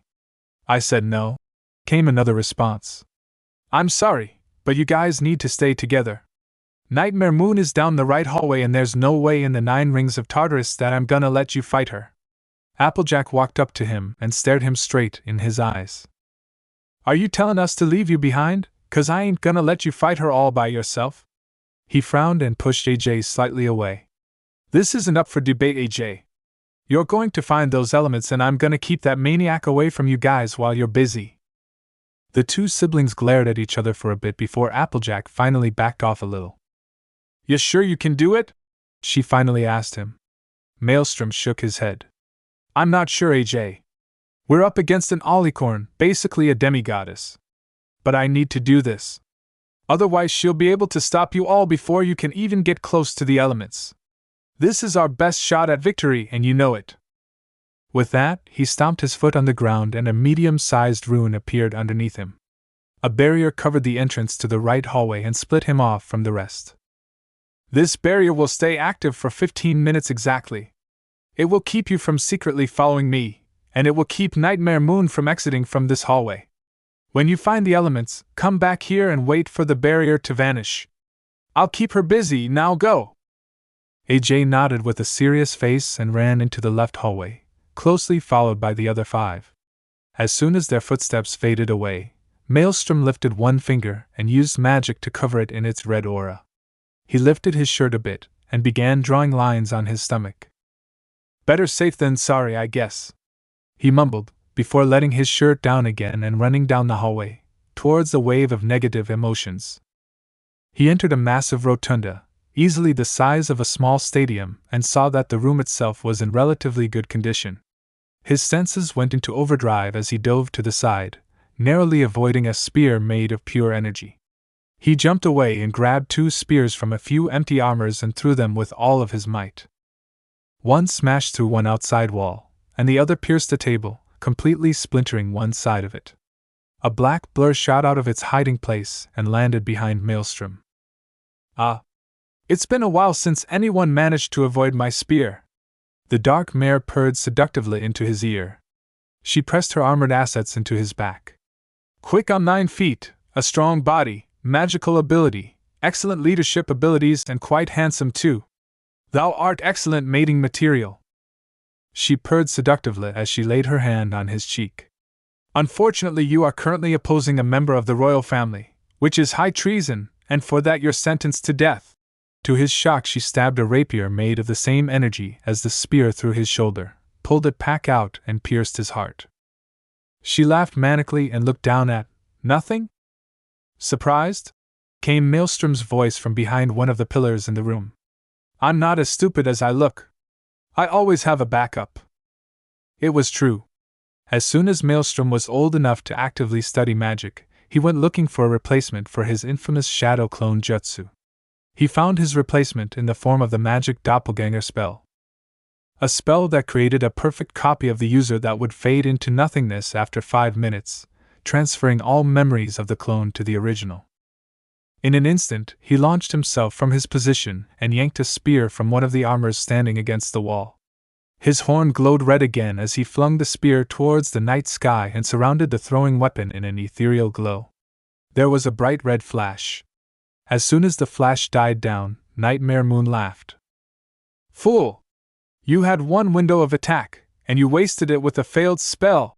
Maelstrom smirked again and pointed his thumb upwards. A slight whistling noise could be heard. As she looked upward, her expression transformed from one of victory to one of surprise and hastily flung up a pale blue barrier. Not half a second after completing the barrier, dozens of identical copies of the spear rammed into her barrier and the ground around her. Before she could throw up another shield, Maelstrom dashed through the fading copies with his palms stretched out. Nightmare Moon saw the faint magic aura surrounding the appendage and quickly jumped back out of the way before summoning another rapier of pure energy. She struck, he dodged to the side. He kicked, she ducked down. She slashed upwards and he made a backflip out of the way, kicking upwards in mid-flip, forcing her to block with the flat end of her blade. Locked in a dance of death, the two eventually reached a stalemate. One knot was broken when she stabbed down, and he used his palm to knock the edge of the blade to the side. He struck upwards and she bent back, kicking him away. In midair his hands glowed a bright red before firing several magic missiles. Nightmare Moon deflected the red beams by rapidly spinning her rapier around and made a stabbing motion. Her rapier glowed a bright blue for a second before rapidly extending, the tip reading straight for Maelstrom's stomach. He quickly coated his hands in magic and clapped his hands together, catching the blade in between. Unfortunately, the blade was still extending, propelling him back. "Fuck!" Ree roared as he got knocked into a support pillar. He moved both hands to the side. Allowing the still extending blade to harmlessly pass by him, he pushed himself off of the pillar, reducing its remains to rubble and propelling him towards the dark mare. He flipped over in midair and Neo kicked Nightmare Moon in the chest, throwing her back a few feet into an old dining table. The impact threw up a cloud of dust and sand, something Maelstrom did not hesitate to use to his advantage. He used his magic to manipulate the cloud into a dusty tornado to blind the dark alicorn. With a scream of rage, an electric blue beam shot out of the dust tornado, dispersing the clouds and forcing Maelstrom to throw up a round, red barrier. The impact of the beam cracked the shield, but he managed to somehow keep it from falling apart under the superior magic user's assault. After a small stalemate, the beam increased in strength and Maelstrom's shield faltered a bit. Big mistake. "Shit!" was all that Maelstrom could exclaim as the beam penetrated his barrier and nailed him in his left arm, leaving a nasty burn. The force behind the beam was great enough to fling him against the wall behind him, and he could feel his left shoulder's joint pop out of its socket. "Fuck. Twilight, whatever you're doing with those girls, hurry the fuck up. I don't know how long I can keep this up anymore. I could use that spell, but can I use it in combat?" From his position on the ground he looked up at Nightmare Moon, whose attention was, thankfully, still fixated on him. He sighed in irritation. One way to find out then. He grabbed his left arm and grit his teeth. With a harsh shove and a sickening pop he rammed his shoulder back into its socket. With a sharp hiss and a pained grunt he pushed himself back up onto his feet. His horn glowed softly as he gathered more energy. Nightmare Moon scowled. "Thou just refuses to stay down, dost thou not?" she asked rhetorically. "We guess we can admire thine perseverance." She charged another beam in the palm of her hands, this one darker than the last one. "However, it is over." She opened her wings and dug her heels into the ground for extra support. "Perish! Filthy commoner!" She let out another enraged roar as she unleashed her beam. A massive pillar of pure destructive, dark purple energy quickly closed in on Maelstrom, who was still gathering energy. Crouched down and whispered a single word. "Porte acto, try." The pillar of destruction impacted with a loud boom and Nightmare Moon cackled like a madmare. The annoying thorn in her side was finally gone for good. Now that he's gone, it is finally time to destroy Twilight Spar. She was cut off by a distortion that appeared out of nowhere that impacted against her chest armor, throwing her back into one of the support pillars of the chamber, knocking the air out of her and cracking 3 of her ribs. She coughed and spat some blood that had gathered in the back of her mouth. With shaking arms and legs she got up and looked around. She directed her gaze and to her disdain saw that her chest plate had snapped in half. A 1-inch thick solid steel plate, broken. "What kind of trickery is this?" she roared as she unhooked the remains of the steel plate and flung it to the side. In the corner of her eye she saw the same distortion as before, but yet again, before she could react, it smashed into her helmeted head. Her head violently jerked to the side, yanking the rest of her body along with it. Nightmare shook her head as the remnants of her helmet broke and fell to the ground. The distortion appeared in seemingly random places along the walls and pillars, leaving spiderweb cracks wherever it vanished and reappearing in rapid succession. Another hit. This time her left shoulder. The armored shoulder pad didn't stand a chance. It ripped off of her shoulder, breaking apart before it even hit the ground. Another spiderweb crack in the wall behind her, and the blur clipped her wing. By dumb luck, she swayed a bit, allowing the distortion to only partially hit. It smashed into the pillar next to her and threw up a massive explosion of rubble and dust. Out of the smoke came a heaving and panting Maelstrom. His muscles were bulged to the point of almost ripping and steam came rolling down his back and legs, veins throbbing violently across his arms and neck. He turned his head to the side. "It's over," he said as if it were a fact. He grinned widely as he fell back against the remains of the pillar. "Fuck," he panted, the steam from his body now evaporating and his muscles returning to their original size. Now that the steam was gone, Nightmare Moon could see why he just fell over. Tears across his skin. Along his legs, arms and chest small, but noticeable tears had formed across his skin. Blood was now soaking his fur and the remains of his clothes. His breathing had become ragged and painful as he gasped for air. He chuckled a bit, much to the confusion of the still-sword deity of night. "Why art thou laughing? Hast that spell fried thine brains?" she sneered. Maelstrom only chuckled a bit harder. "Stop jesting with me and tell me what's so funny." Maelstrom just lifted his hand and waved her off. "I knew it was better to use that magic." He grunted and turned his head to the side with a painful sigh. His eyes rolled back and fainted. Before Nightmare Moon could ponder upon his enigmatic words, a bright red glowing circle began forming onto the unconscious unicorn's stomach. The further it completed, the wider her eyes went. As the circle became complete, Nightmare Moon had only one thing to say as she began moving back. "Crafty bastard!" A red pulse shot out of the unicorn's downed form and spread out through the room. Vines began to glow red as well, before growing at an incredible speed. Nightmare Moon took off into the air, hoping to escape the vines, but was blocked off as massive roots began to cover all windows and holes in the walls and roof. She cursed loudly as a single vine grabbed her hoof and began dragging her down. A second grabbed her other hoof, while a third grabbed her wrist. A root sneaked its way between her shoulder blades, keeping her wings from moving, and crept around her neck, keeping her down without choking her. She screamed in absolute fury as more and more vines grabbed her by the hands, hooves, and twisted themselves around her midriff. She was locked in place. She was stuck, and she knew it, so she did the only thing she could in this situation. She struggled against her makeshift prison as she could hear the voices of her, in her honest opinion very worthy, opponent's companions getting clearer by the second. With the main 20 minutes ago. "Applejack, wait!" called Twilight a little bit behind her. The farmer slowed down a bit as her friends caught up to her. Not stopping, the group continued to talk while running. "So Applejack, do you think he can do it?" Twilight asked as she ran beside the hat-wearing girl. Applejack didn't look at the librarian but looked to the side out of the passing windows, occasionally seeing a red or blue flash. "I have faith that that idiot doesn't get himself killed." They entered a large room with a massive hole in the side, overlooking the rotunda where the dark alicorn and the brave unicorn were locked in combat. In the middle of the room stood a large, strange statue of some kind of old machine. The machine was surrounded by several pedestals, on which 6 stone orbs rested. A golden plaque read, "The Elements of Harmony." This is too easy, Twilight thought as she carefully treaded near the elements. A loud boom disturbed her concentration a bit as she looked at the source. A massive blue beam clashing with a red barrier. In that moment of lost concentration, she accidentally stepped onto a rune that was carved into the stone floor and activated it. The main 6 had to watch in slow motion as Twilight was flung back away from the elements of harmony, and a powerful surge of lightning flew directly at the pedestal. The pedestal exploded violently while the main 6 could do nothing but watch as their only salvation shattered to pieces. "No!"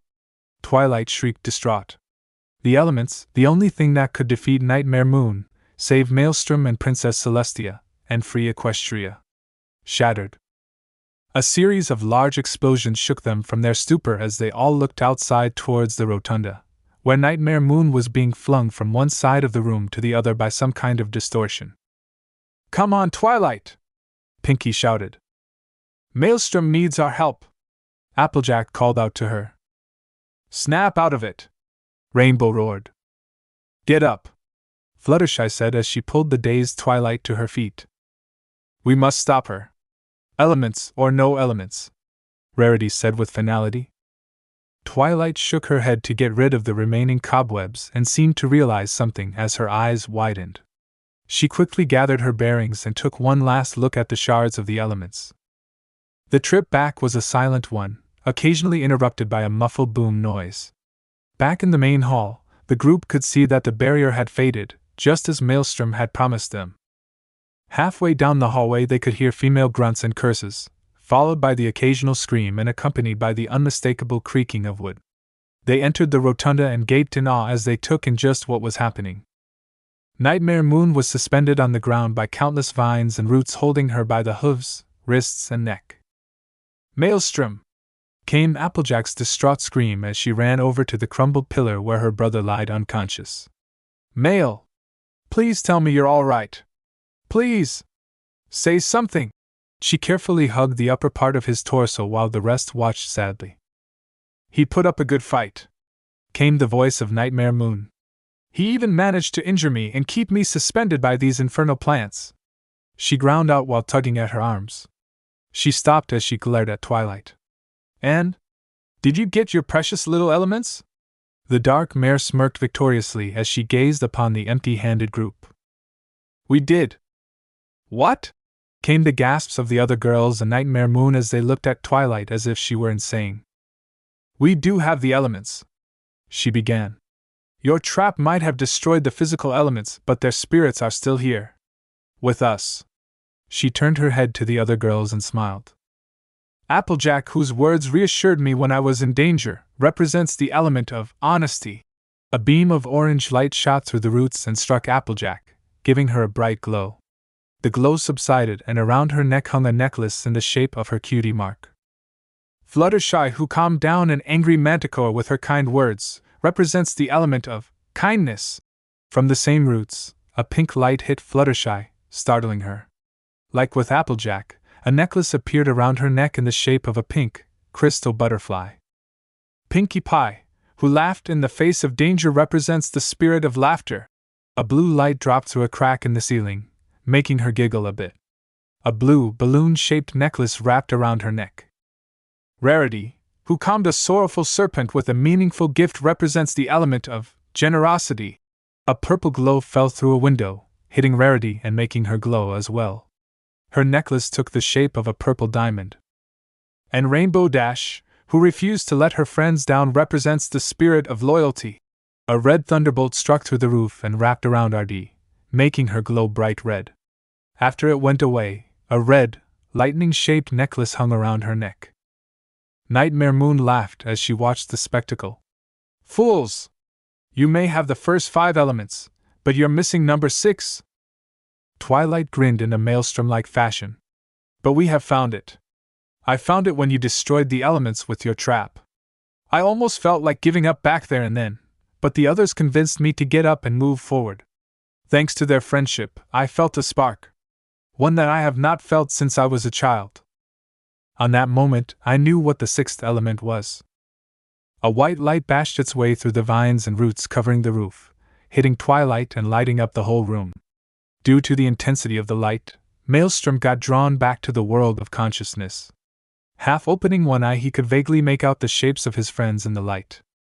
"This is the element of magic!" Twilight called out with her eyes closed. The white light subsided, and on top of her head sat a solid gold tiara with a pink six-pointed star-shaped crystal on top of it. The 6 girls began to float into the air as lights started to gather around them. The light got brighter and brighter until Twilight opened her eyes, revealing that a white light emitted from them. A massive rainbow-colored beam shot out of the new elements of harmony with a loud boom, noise, and struck Nightmare Moon head-on. "No! I cannot lose here! Not now! No!" The dark mare screamed as the rainbow-colored light filled the room and obscured everything from vision. The light had died down, the magic vines have vanished, and the main 6 were all dizzily standing up. "Well?" came a raspy voice from the back of the room. "That was interesting." "Maelstrom!" came the excited shout from Applejack as she jumped at him. She pulled him in a bone-crushing hug and sniffled a bit. "God damn it, Mael! You scared the hell out of me. I thought you were dead or something. Never, ever, do something stupid like that ever again." Maelstrom hissed a bit as Applejack's hug irritated his torn skin and muscles. She quickly let go, hilariously dropping him onto his back, eliciting a yelp of pain from him. "Motherfucker! Suck it up. Love you too, sis." "Well, this seems like a fun family reunion," a majestic voice said, gaining the attention of everyone present. Out of one of the holes in the walls, the group could see the sun finally rising. A beam of sunlight hit the rooms, and out of the light stepped a tall, beautiful mare. She wore a white silk toga-like dress, matching the color of her fur. Along with golden bracelets, a golden pendant in the shape of a sun around her neck and a 3-pointed crown was perched on top of her head. Her mane and tail were plasma-like, much like the now neutralized Nightmare Moon, but in a soft pink, bright teal and oceanic blue shades. She had giant, swan-like wings and a long horn on her forehead, signifying her status as Alicorn. "Mind if I join you?" Her smile was graceful. Twilight smiled brightly as she ran up to the beautiful mare. "Princess Celestia!" she called out. The sun goddess' smile widened as she spread her arms and embraced the purple mare. "Oh, Twilight! I knew you could do it," she said as she released the younger mare from her embrace. Twilight looked confused.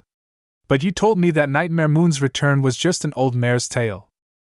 Celestia shook her head and crossed her arms as she looked at her student in amusement. "I told you that you needed to make some friends. Nothing more." She looked over to the other elements of Harmony and Maelstrom. "I've seen the signs of Nightmare Moon's return, and I knew that only you had the magic inside you to defeat her. But you could not unleash it on your own, you needed your friends to unlock the inner power from your heart." She then frowned. Now if only another would accept others as well. She looked over to the middle of the room where a grayish-blue alicorn laid in a smoking crater. Her dress was torn and her armor was broken and scattered around her, her mane and tail now a dull dark blue. "Isn't that so, Luna?" The smaller alicorn looked up from her position on the stone floor as the larger alicorn gracefully stepped over to her. She gasped in fright and shrunk away as Celestia came closer. "It has been 1,000 years since I've seen you like this." She kneeled down to take a better look at the smaller alicorn. Her eyes were full of concern. "It's time to put our differences behind us."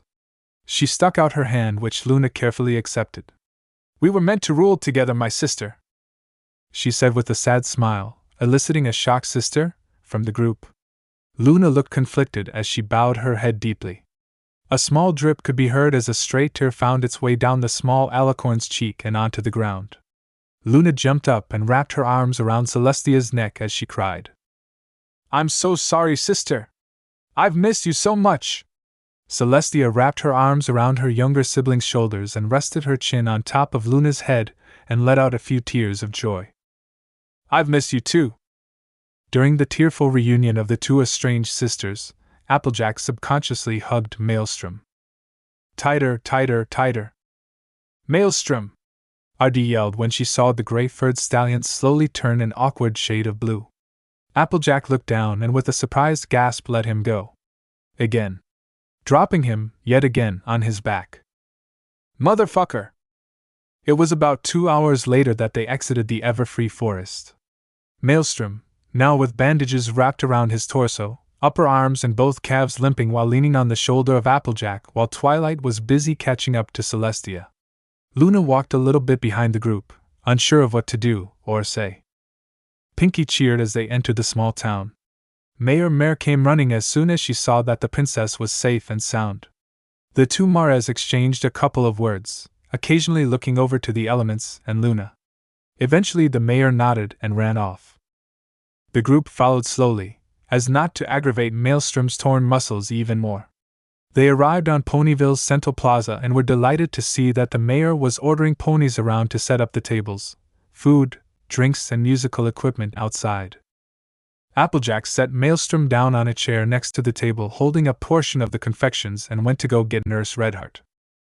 About 10 minutes later the white-coated nurse unwound the bandages and started inspecting his cuts, bruises and torn muscles. Honestly, Mael, you look like you got hit by a train cart and flung into a mountain of glass shards, she said humorlessly. I'm going to need to disinfect these cuts with alcohol and you need to take it easy. She grabbed a small bottle and a cotton ball from her bag and soaked the cotton ball with the contents of the bottle. Now clench your teeth. This is going to hurt like road burn. Before Maelstrom could even react, she swiped the cotton ball across one of the larger cuts, and he yelped loudly. Don't be such a baby, the nurse told him sternly. Something Maelstrom could only nod at.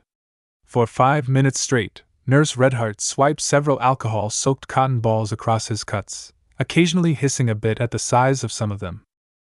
After she threw the last ball into a plastic bag, she applied fresh bandages and helped him put on his shirt. The cuts are numerous, but shallow. They'll be gone in a few days' time. I've taken care of any chance of an infection, so there's no need to worry about that. Both Maelstrom and Applejack sighed in relief at that news. Your muscles, on the other hand, are heavily damaged. For as far as I can see, they're going to heal nicely, but you're going to be sore as hell for about 3 months, so I suggest you take it easy. Don't do any heavy lifting, don't try to race Miss Dash, and try to keep partying to a minimum, and I think you'll be just fine. With that being said, the nurse got her bag and went back to the doctor's office. Go, Maelstrom said, gaining Applejack's attention. Go ahead and have fun with the others. You gonna be alright? She asked him cautiously. Maelstrom chuckled. The nurse told me to take it easy. I won't leave this table, so go ahead. Have fun. I'll be fine. Applejack nodded before running off to join her friends on the dance floor. Maelstrom leaned over and grabbed a bottle of liquid. He checked the label and grinned, before grabbing a glass. Nothing better than a nice glass of good old whiskey in the early afternoon. He filled the glass and took a sip, letting the burning aftertaste sink in. He sighed in discomfort before scanning the festival. Princess Celestia was discussing a few things with Mare. His sister was dancing with her friends.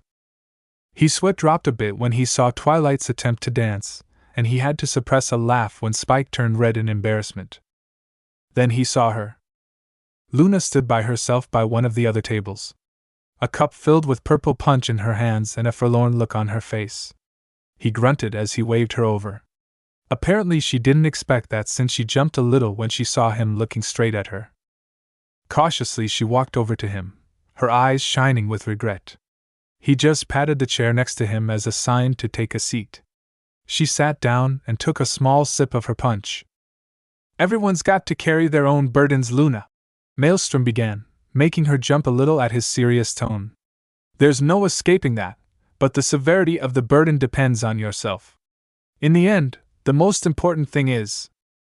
He took a sip of the alcoholic beverage, looking at his sister having fun with the other bearers of the elements, and looked back at her. You're no longer alone. He waved over to the other elements, Celestia and the residents of Ponyville. Even if we have to carry our own burdens, that doesn't mean we can't accept any help from friends, family, or even an old enemy. Maelstrom grinned at the now conflicted-looking princess. Hell, I got help from Sasuke, Gaara and Kurama in the end, and those three each tried to kill me at some point in life, he thought flatly while taking another large gulp from his drink. Why are you being so kind to me? She asked him, making him look back at her. In her smaller form, her voice was a lot smoother, lighter, less malicious, he noticed. Do you not hate me for attempting to kill you? Harm your sister? Your friends? She had raised her voice a little bit. It's my fault that you're bound to your chair while the rest can enjoy the festivities. Maelstrom raised his arm while Luna shrunk into her chair, expecting him to hit her for everything she'd done to him. He just placed his hand on top of her head and started stroking her hair. I'm pissed at Nightmare Moon. Not you. You are Princess Luna, one of the two royal sisters, guardian of the night and ruler of dreams. Nightmare Moon was a tyrant, a monster, and an idiot, he said with a warm tone. She looked back up, eyes brimming with tears now. But what if she comes back? The princess of the night asked the bandaged stallion. What if that thing takes over again? Maelstrom poked her forehead with 2 fingers, breaking her out of her line of thoughts. Then I will be there, to stop her, and save you again. She let a few tears loose. No matter how many times you fall, I will be there to catch you. That is a promise of a lifetime. No one knew yet, but this one act of kindness would later turn into a wonderful friendship. And even later, into something much more. Maelstrom woke up with a pained groan. His bedroom was dark, except for a single stripe of light filtering through his curtains. It has been 2 months since the entire Nightmare Moon incident, and life has somewhat returned to normal.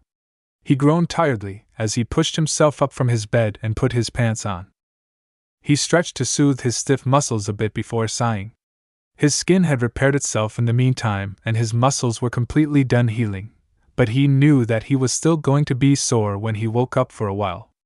After putting his shirt on, he walked downstairs and sat down in the kitchen. A light gray furred earth pony mare with a long dark gray mane and tail set a glass of orange juice in front of him before taking a bite out of a piece of toast. She had a narrow, elegant muzzle and narrow dark purple eyes. She had a slender frame, fitted in a white blouse with a purple bow tie and black dress pants. Sewn on her breast pocket was a purple musical key. Her cutie mark.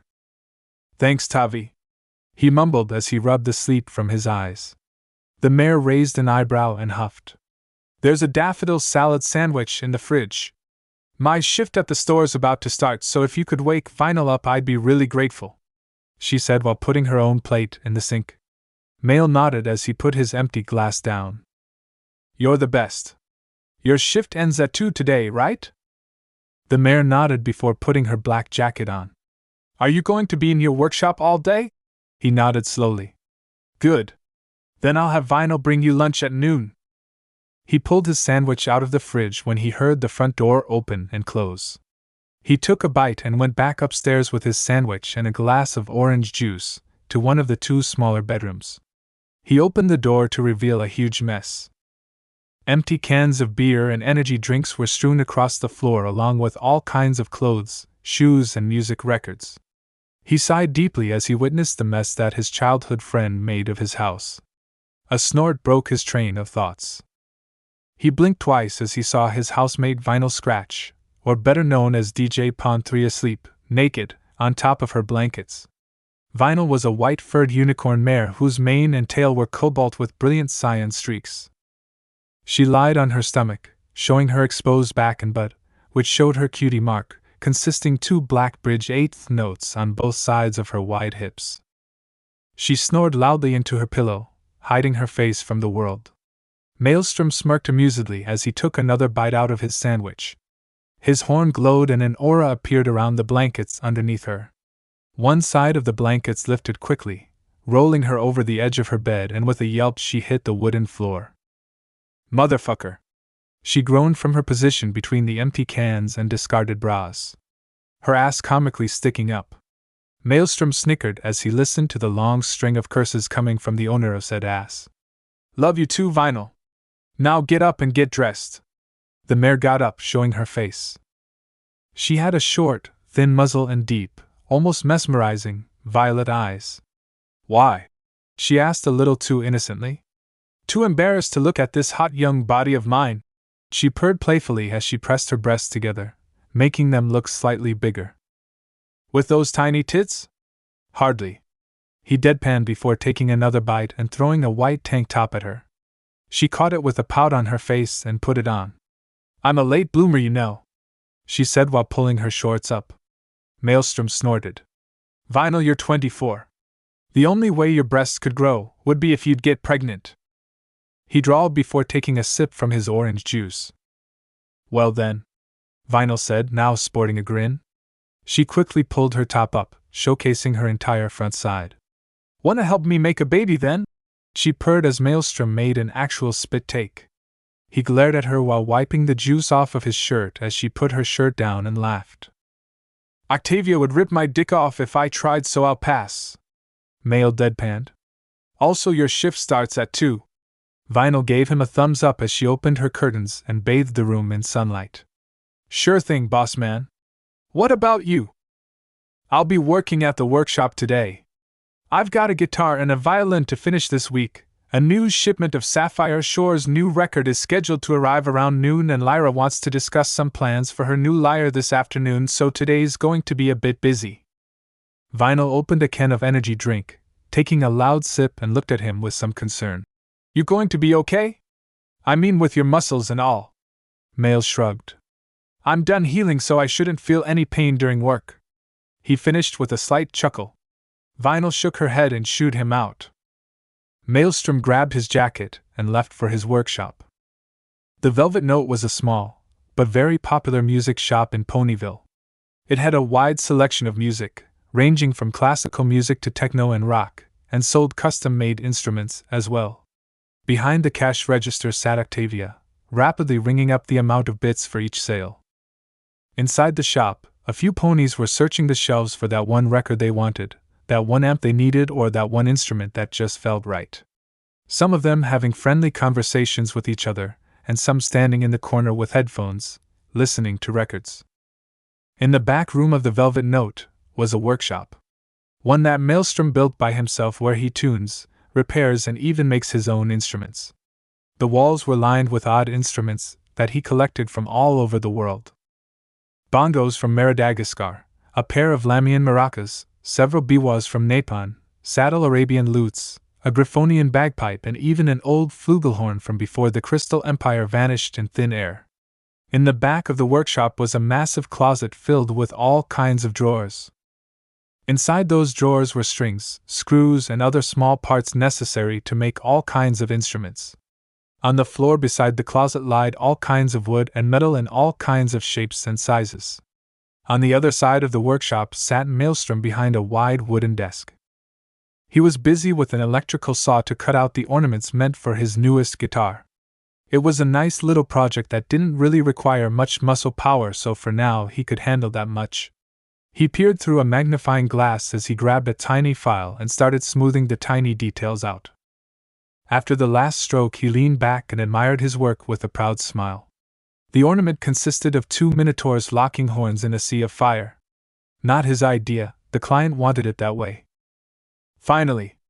Now to just add the paint and this beauty's done, he said with an air of finality. The rest of the guitar was already assembled and only needed some fine-tuning before he'd deliver it. Then another customer would be happy, and he'd be able to eat for another month, so everybody wins.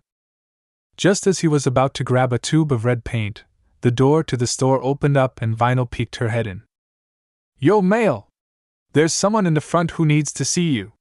Some dragon kid, she said before looking at the unfinished ornament. Nice, she said before Maelstrom shooed her out and following her into the store. There, leaning against the front desk, stood Spike, looking as if he had just run a marathon. Yo, Spike! Called Maelstrom. Vinyl said you needed to talk to me. Spike nodded. He handed Maelstrom a rolled-up scroll with a wax seal holding it shut. We got a letter from Princess Celestia with a side note that was meant for you. Twilight wanted to read it, but that would have been an invasion of your privacy, so I told her that I'd bring it to you. The young dragon explained. Maelstrom smiled slightly and patted Spike on the shoulder. All right, thanks, buddy. You know what? While I'm going to read this letter, you get yourself something to drink. Fridge is over there. He pointed behind the counter. Spike nearly dove for the refrigerator and grabbed a can of energy drink. He thanked the older unicorn and began the short walk back to the library. Mael grabbed a can of soda as well and broke the seal on the letter. Dearest Maelstrom, it is my pleasure to courteously invite you to Canterlot Castle for a pleasant high tea with both Luna and me. This is mine and my sister's way of apologizing and thanking you for the entire debacle 3 weeks ago. Therefore, we both hope that you will be able to attend. There are also some things to be discussed while we are at it. We have included a ticket for the train to Canterlot, and a member of the Solar Guard will be waiting on the train station to pick you up.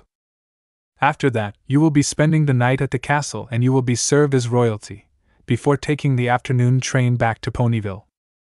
We sincerely hope to see you tomorrow. Princess Celestia. Princess Luna. A small rune on the bottom of the letter lit up, and a single train ticket fell out. He checked the ticket for information and nodded a bit to himself with a single thought. Well, this should be interesting. The next morning, Maelstrom stood up a little earlier than normal. He checked himself in the mirror and with a groan, he grabbed a brush. His hair, unfortunately, was very spiky and incredibly hard to control, therefore making it impossible to look neat. He eventually settled for a ponytail and a smooth trim of his facial fur. He put on a black blouse with a red undercoat along with a black tie, a black overcoat, and black dress pants, hoping that would be good enough for royalty. When he got downstairs, Octavia was eating her breakfast. He ate a piece of toast and with a word of goodbye, he left for the Ponyville train station. The ride to Canterlot took little over 2 hours and he was glad to get out of the stuffy cart. A small distance away, he saw a large white Pegasus stallion in solid golden armor holding a sign saying Maelstrom. He walked over to the Pegasus and shook his hand. You Maelstrom? The guard asked gruffly, his face a mask of seriousness. Maelstrom slung his bag over his shoulder with a yup. He lit his pipe and both him and the Pegasus started walking towards the city gates. Canterlot was a massive ivory city built in the side of a mountain via a series of colossal plateaus. The walls were made of white marble, and the colors gold and purple were quite prominent. All in all, it reminded Maelstrom constantly that the royal family resided within these white walls. The city was the epicenter of glitter, glamour, and sophistication in the kingdom of Equestria, and just looking at it made him feel like a bit of a hillbilly. Sure, he'd been there before, but something about the high towers and expensive villas just made him feel a bit uncomfortable. In his eyes, he was just a humble music shop owner, while the people here were all jet-setters, rich families and ranking officers in the equestrian military force. Welcome to the city of arrogant pricks and stuck-up ladies, he mumbled loud enough for the Pegasus guard to hear him. The guard kept a straight face, but Maelstrom felt that he was amused on the inside. What makes you say that, sir? The white guard asked him, unable to keep the curiosity away. Maelstrom shrugged while exhaling a cloud of smoke, flipping his bag from one shoulder to the other. Be honest. How many decent people do you know here? People who don't look down on you for being nothing more than a guard.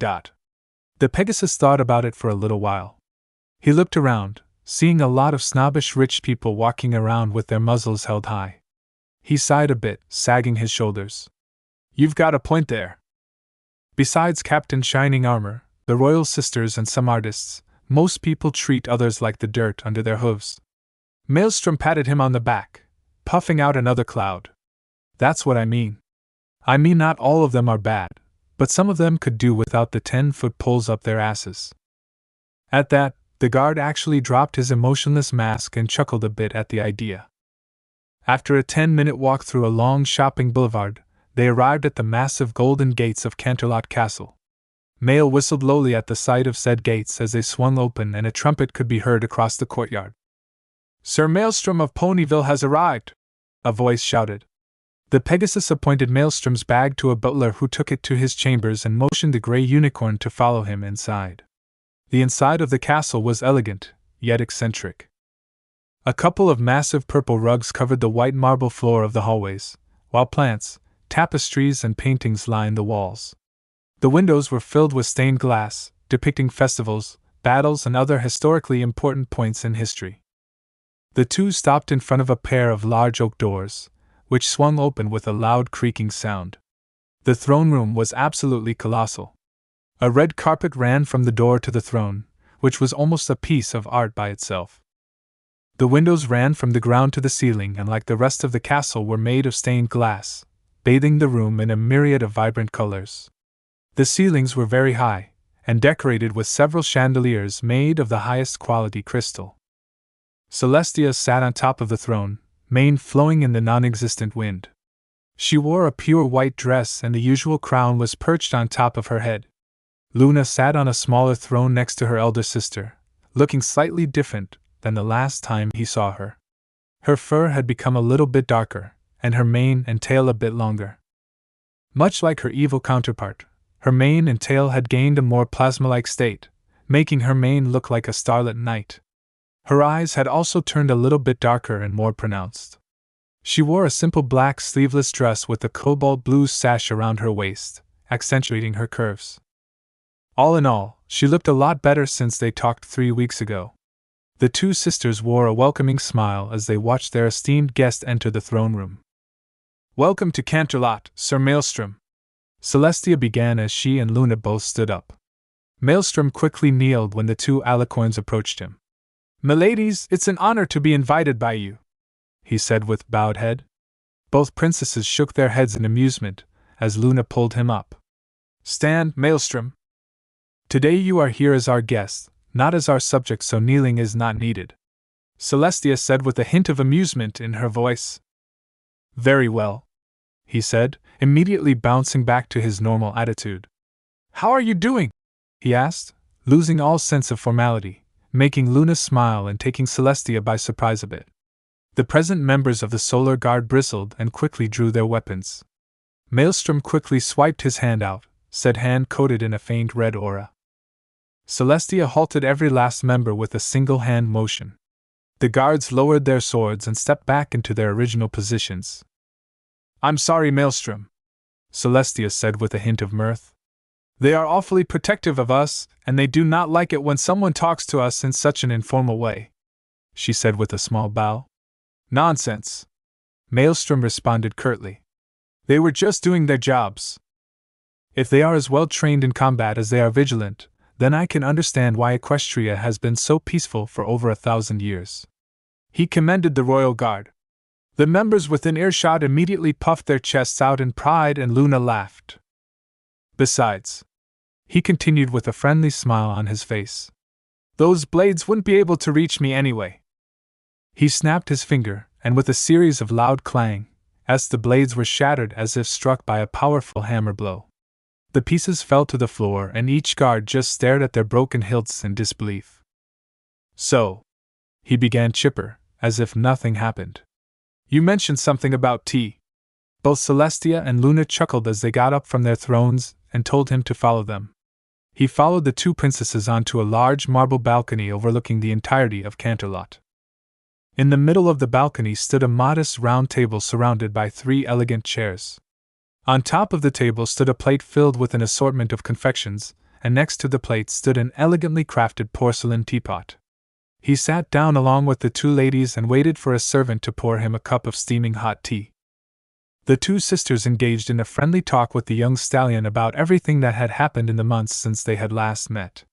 After catching up, Celestia asked him a few questions about Maelstrom's childhood, which he responded to with some amusing stories. "So Dad finally realized that I made his pants disappear and he started chasing me all around town screaming bloody murder, and not realizing he was still in his heart-print underwear." Maelstrom finished his last story with a roar of laughter. The princesses were giggling at the thought of a full-grown stallion running around in his undies while the guards were trying, and failing to keep their faces straight. Luna gazed at the clock and widened her eyes as she saw the time. "Sister, the clock has already struck 3. Luna informed her sister, to which Celestia emptied her cup and stood up. "Very well, time really flies when you're having fun, it seems."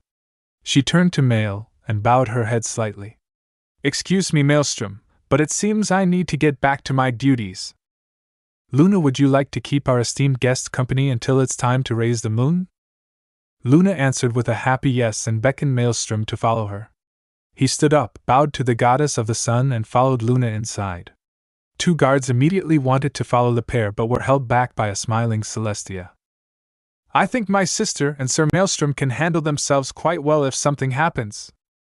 No disrespect, your majesty, but the council told us to dash. One guard began but was cut off by Celestia, whose smile had turned into a scalding glare. Forget the council. This kingdom is still a diarchy asterisk, so no matter what the esteemed council tells you to do, mine and Luna's word will always overrule theirs. Am I clear?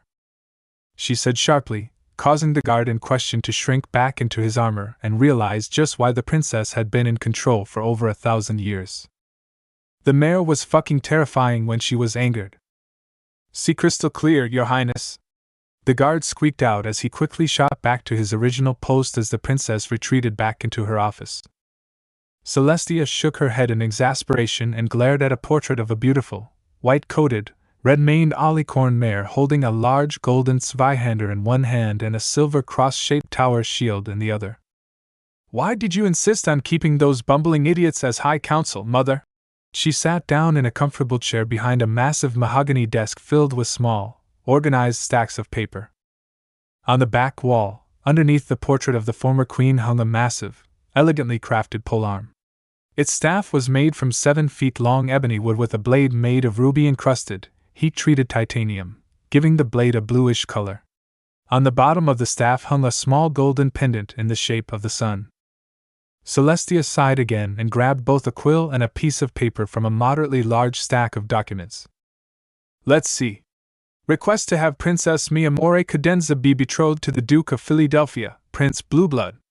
She dipped the quill in a bottle of red ink and wrote in big, bold lettering. Denied. Signed, Princess Celestia. Luna let out a content sigh as she and Maelstrom walked through the halls at an easygoing tempo. Both of them weren't in a hurry and sundown wasn't for another 5 hours, the merits of summer, so they had all the time in the world to do whatever they wanted. Do you mind? Maelstrom asked Luna, motioning to his pipe. Luna shook her head and Mael stuffed some tobacco inside, before lighting the pipe and sucking in a mouthful of smoke. I have to ask you, she began, gaining Maelstrom's attention. During our little skirmish a few weeks back, I noticed that you have a considerable amount of magical power. Maelstrom raised an eyebrow at Luna calling a battle to the death a skirmish, but kept quiet. Where did you learn those techniques? I mean no offense, but while some of the spells you used are of Grandmaster level and excellently executed, you don't exactly strike me as a second coming of Clover the Clever. It should be impossible to learn spellcasting of that level without at least a lot of help. Maelstrom pondered the princess's words for a bit, exhaled the smoke through his nose and shrugged. You're right. I've had plenty of help in the past. Yes, see, from my 16th until my 20th I've traveled the world on foot. I've been pretty much anywhere, and along the way I've learned many useful skills. Not only music-related, but also other things. I studied the meditation arts with the monks in Nepal. A Zebrafrican shaman taught me the basics of runecasting and alchemy, and a Zinji's master taught me how to fight with a sword. This caught Luna's attention. You know how to fight with a sword? She inquired, making Maelstrom snap out of his musings. Yup. I prefer to fight with my bare hands, but I know my way around a blade. Though I do have to admit that my last teacher was the most powerful, he drawled, smiling wistfully as he thought of his last teacher. He was a dusty old unicorn, damn near ancient. Had a really long white beard and he didn't really talk much about himself. He was really strong though. He zapped my ass 6 times around the field when I didn't listen to his lessons about proper mana distribution and stuff. He was a stubborn, stingy, grumpy old bastard, but I wouldn't trade the 8 months training under him for anything. His smile vanished as he thought of a slightly younger version of himself getting hit in the ass by a low-powered lightning bolt thrown by a gray unicorn dressed in simple green robes with a curly white beard that reached his hooves and a slightly manic look in his eyes. Then again, I could have gone without the 3,000 volts in the butt.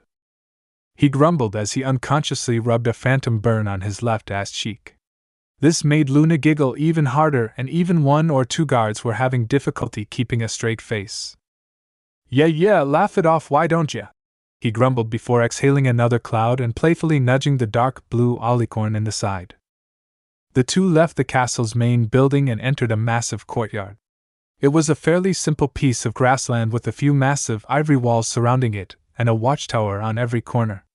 In the back of the courtyard stood a few simple white buildings with soldiers going in and out every once in a while. Must be the barracks, Maelstrom thought to himself before gazing over to a pair of rookie guards practicing their sword fighting skills in the form of a simple sparring match. In his own humble opinion, the two guards weren't all that bad, but the critical eye he possessed due to Naruto's life of training, the memories absorbed from Old Man Mifune, and the training under the master during his travels through Xing picked up a few flaws in their stances along with several holes both their defenses. Unconsciously he shook his head, something that Luna picked up on. Is something the matter, Maelstrom? At her question, Maelstrom merely nodded in the direction of the two sparring guards. Their stances are wrong, he began. The left one's too low to the ground to properly defend against a low sweep.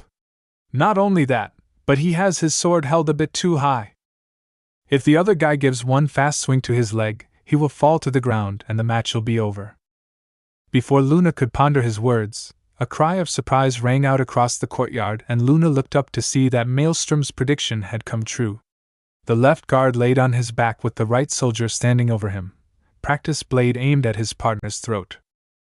A slow clapping sounded across the training field, and Maelstrom walked over to the two guards. He helped the one on the ground up and smirked at Luna, who was genuinely impressed that his quick analysis was enough to predict the exact outcome of the match.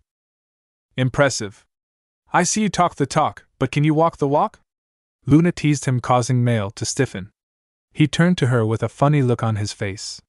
He deeply inhaled another cloud of smoke before extinguishing his pipe, putting it away, exhaling the large cloud and staring her straight in the eyes.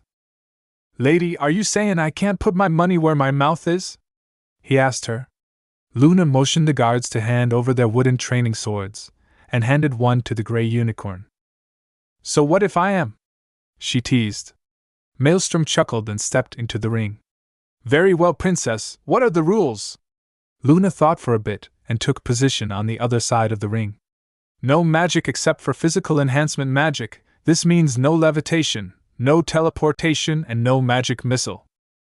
No blows below the belt or bone-breaking blows. The first one to give up loses, the first one to fall out of the ring loses, and the first one to get knocked out loses. To make it even, I will not use my wings as long as you refrain from using runes. Does that sound fair?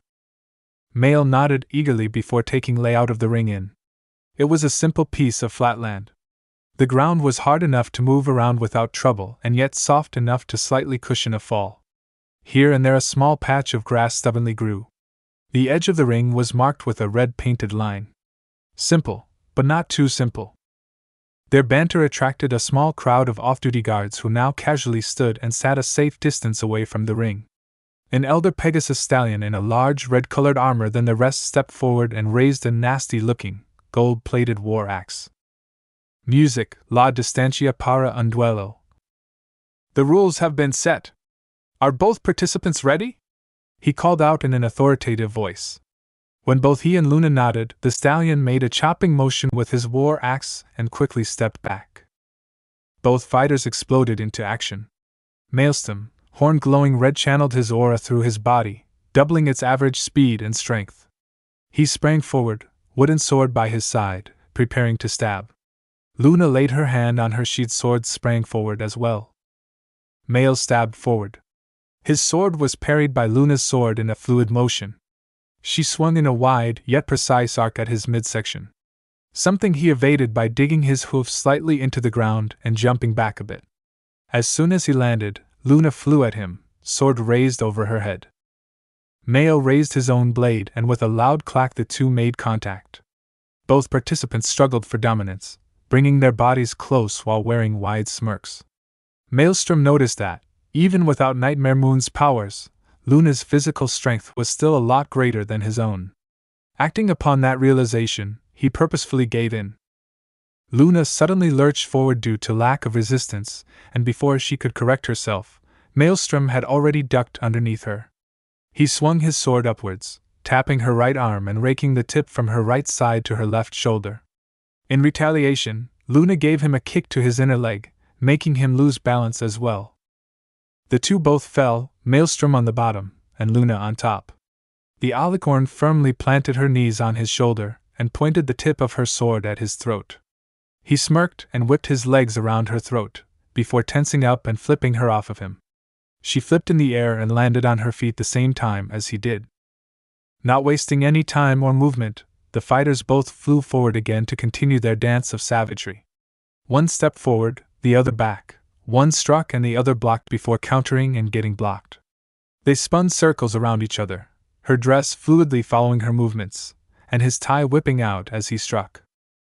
The soldiers could only stand and watch as the two expert sword fighters spun around, striking, dodging and blocking at a level of mastery they could only wish they possessed. The elder stallion grinned as he saw the ability with which his leader and the unicorn from the reports were dueling. Both Luna and Maelstrom were grinning like loons. Unlike their earlier battle, this time nothing was on the line so they could thoroughly enjoy themselves. It had been years for Maelstrom since he had a decent opponent, and Luna was unlike any sparring partner he ever had. She enjoyed their little savage dance as much as he did, and she did not hide it. Her abilities were far above that of any run-of-the-mill soldier, and he could feel that she was actually holding back a little, much like himself. "Ah, fuck it," he thought to himself as they disengaged from yet another lock. He threw his wooden sword up, slightly distracting the lunar princess, and charged his palms with magic aura. He quickly closed the distance between himself and the shocked royal and thrust both hands forward with open palms. "Murum percussorit! Wall strike!" he called out as his palms made contact with her chest and the aura gathered in his hands released outward. A violent gale erupted between them and Luna was thrown back. She skidded over the ground, digging her hooves as deep as she could and grit her teeth as she pushed as hard as she could. Slowly she came to a stop mere millimeters away from the line and she laughed. "'Tis unbelievable. You actually almost got me out of the ring," she commented before her smirk turned savage. "But seeing as you were serious about that, I guess I'll just have to take off the kitty gloves as well." Maelstrom's eyes widened as she instantly closed the gap between them and struck out with one fist. "Oh-fu dash!" he called out before her fist struck him dead center, and he got launched off of his feet. He flipped twice in the air before landing on his back roughly 3 meters out of the ring. "Oh dear!" Luna ran over top Maelstrom along with the elder stallion who had broken up the crowd, only to see that her guest was smiling widely at her. "Are you okay?" she asked him with some concern as she helped him up. Maelstrom slapped himself on the shoulders, getting rid of some dirt, and grinned. "I'm fine, Luna, how about you?" "The princess is fine, young Maelstrom," the elder stallion answered him before sticking out his hand, which Mael accepted. "Greetings, young man, I am General Galewing, the general of the 7th Aerial Division." They shook, staring each other in the eye and smirking. "An honor to meet you, sir," Maelstrom drawled as the elder Pegasus nodded. "Though what I'm wondering is what the famed Hydra Slayer of the East is doing in Canterlot this time of the year. I thought the General Summit took place in September." "Very perceptive of you," the general noted. "Yes, usually I'd be stationed in the Fire Swamp this time of year, but seeing the circumstances a few months ago, Princess Celeste thought it to be wise for her 3 top generals to be present in Canterlot until all of the paperwork is taken care of." Mael raised a skeptic eyebrow at the Pegasus. "Paperwork?" "Princess Luna's reintegration into the royal family, division of the workload between them, and of course the expenses for the entire Summer Sun celebration fiasco 2 months ago," the general responded smoothly. A little too smoothly. Maelstrom's eyes turned orange as he reached out for Galewing's emotions and realized that the stallion was only telling half-truths. His eyes returned to their normal colors as he turned around. "As a general you are allowed to keep any secrets, Sir Galewing, but I don't like being lied to." The general frowned before lightening up and laughing boisterously. "You really are way more perspective than you appear," he called out before flapping his wings and taking to the skies. "I hope to see you around, young one." With a last laugh he entered a window in the highest tower and vanished out of sight. "Strange man," Mael commented offhandedly before looking at Lewin, who shrugged. "Perhaps he is, but I've read his reports. He's one of the most powerful and efficient members of the equestrian army in several generations. I think that he's entitled to a few quirks." As the pair continued, they shared some more stories, jokes and banter before Luna was fetched by a random guard. The raising of the moon was a beautiful experience. First, Celestia covered her hands in her unique golden aura, before rising into the sky with her massive wings spread out. The sun itself flared a little bit as the mare's tremendous mana made the connection. Maelstrom could not help but feel insignificant, as he could feel the absolute vastness of his lady's ocean of mana compared to his. A twinge of jealousy sprouted in his heart as he thought back to his previous life's chakra, which he quickly suppressed. The princess's gown billowed a bit as she descended, the sun's golden rays constantly touching her back and bathing the white mare in a golden cloak and a serene smile playing on her lips. As soon as she touched down, Luna spread her own wings, before lighting up her own cobalt aura. She raised her hands as the top of the moon peeked over the edge of the horizon. She gave a flap with her mighty wings and ascended, the moon following her, bathing her in its glorious silvery light. NarutoxMLP could not stop staring at the ethereal beauty of the lunar princess as they guided the moon to its location. Luna lowered herself back to the ground and stared up at the sky as her aura intensified and the stars started aligning themselves into amazing patterns.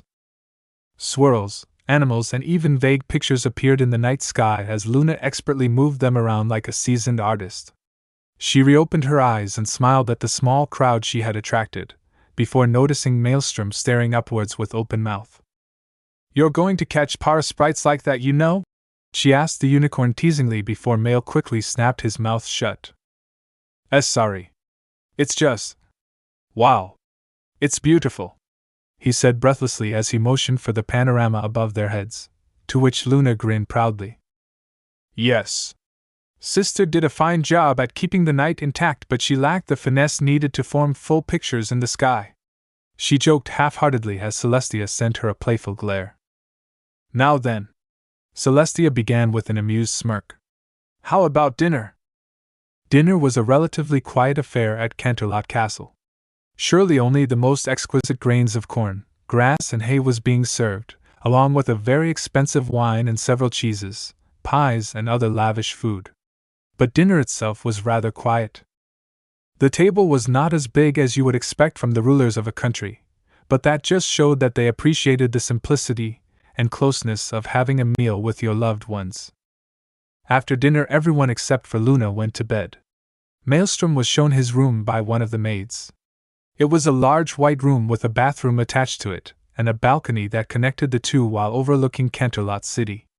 His bed was a simple queen-sized bed with white covers and many, many pillows. Maelstrom wondered why he would need so many of them but decided to just let it go and go to sleep. As he laid down, he recalled everything that had happened that day and grinned. He gained a new friend, and a damn interesting one at that. In the Canterlot garden, Luna sat on a chair as she stared at the moon. She reviewed the dreams of the millions and millions of ponies that were yet again under her rule. Some were happy dreams, some were nightmares, and some were about her sister. Luna could not help but let out a shudder at the thought of her sister being like the ones in those dreams. Absolutely disturbing. When the last lights in the castle were dimmed, she closed her eyes and started focusing her consciousness on one particular person's subconsciousness. Her world went black and she appeared before a sturdy door. On the door stood a single name. Maelstrom Naruto Uzumaki Zap Applesmith. Time to see what our dear friend dreams of. The end. Now watch daily exclusive and censored lemon stories and mature content, along with NSFW images, featuring harem girls characters from the fics.